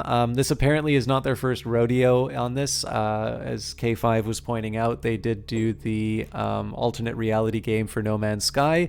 I believe they also did one for The Secret World, which is a really great little MMO. And it's just a really interesting company. I'm really happy that I was offered a key for this, because obviously I've spent quite a bit of money on their stuff since, but I don't regret it at all. There's really nothing like it. So for those of you who are interested in it, it is available. It's called Night Team 4, NITETEAM number 4. It's 25% off, so you're looking at about, I think, $35 to pick it up. If that is not your cup of tea, there are 2 other games that are by Alice and Smith. I'm actually going to take a minute to get the actual links for all these things. If you do own the game, I got this wrong. Twitch.nightteam4.com. So if you follow that link, you will be getting drops for watching Night Team 4 streams. as far as Allison Smith games go, where is this? So there's the Investigation Games bundle. Oh, this is for people who already own it. So the Black Watchman is 75% off. It cost me $2.87 Canadian. There were also some DLC for it, so $5.74 for Season 2 and $2.84 for Mother Russia. Those were 50% off. Anario, the Dream World, $2.84 as well. It seems like it was a smaller game. The base price was $5.69. Night Team 4 just came out this year. I think it's actually not that long ago. 26th of February, apparently. So normal price Canadian, $39.99, $29.99 right now. And then if you are a super fan, you can buy the Network Administrator at 25% off. $68.99 normally Canadian, $51.74 presently. And it's I don't know. I think if you probably know if you're going to be the sort of person who wants to get the Network Administrator pack, but this has definitely been a very delightful surprise for me, and I've actually been very pleasantly surprised by. The Goliath 7 project is a global cyber warfare initiative designed to provide... Oh, this is the new thing that they added. Shared resources across factions and agencies around the world. Gain reputation with agencies, complete bounties and open world missions, and get access to specialized online clusters and upgrade your Stinger OS's performance.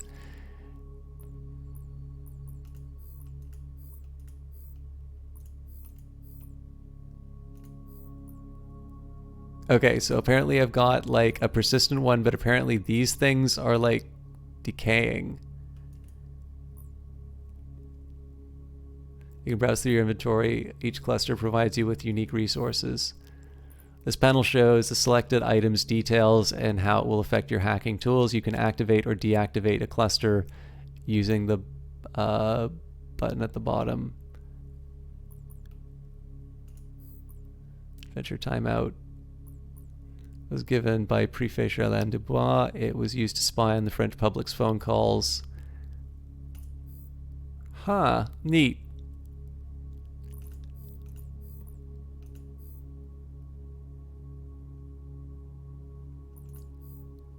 I'm gonna have to check this stuff out. So none of this stuff's going away for another 24 hours.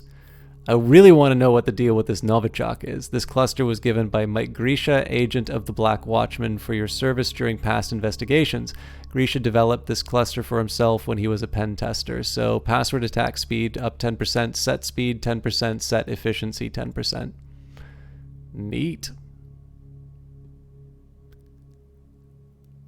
I mean, I guess I can activate this right away. We'll hold off.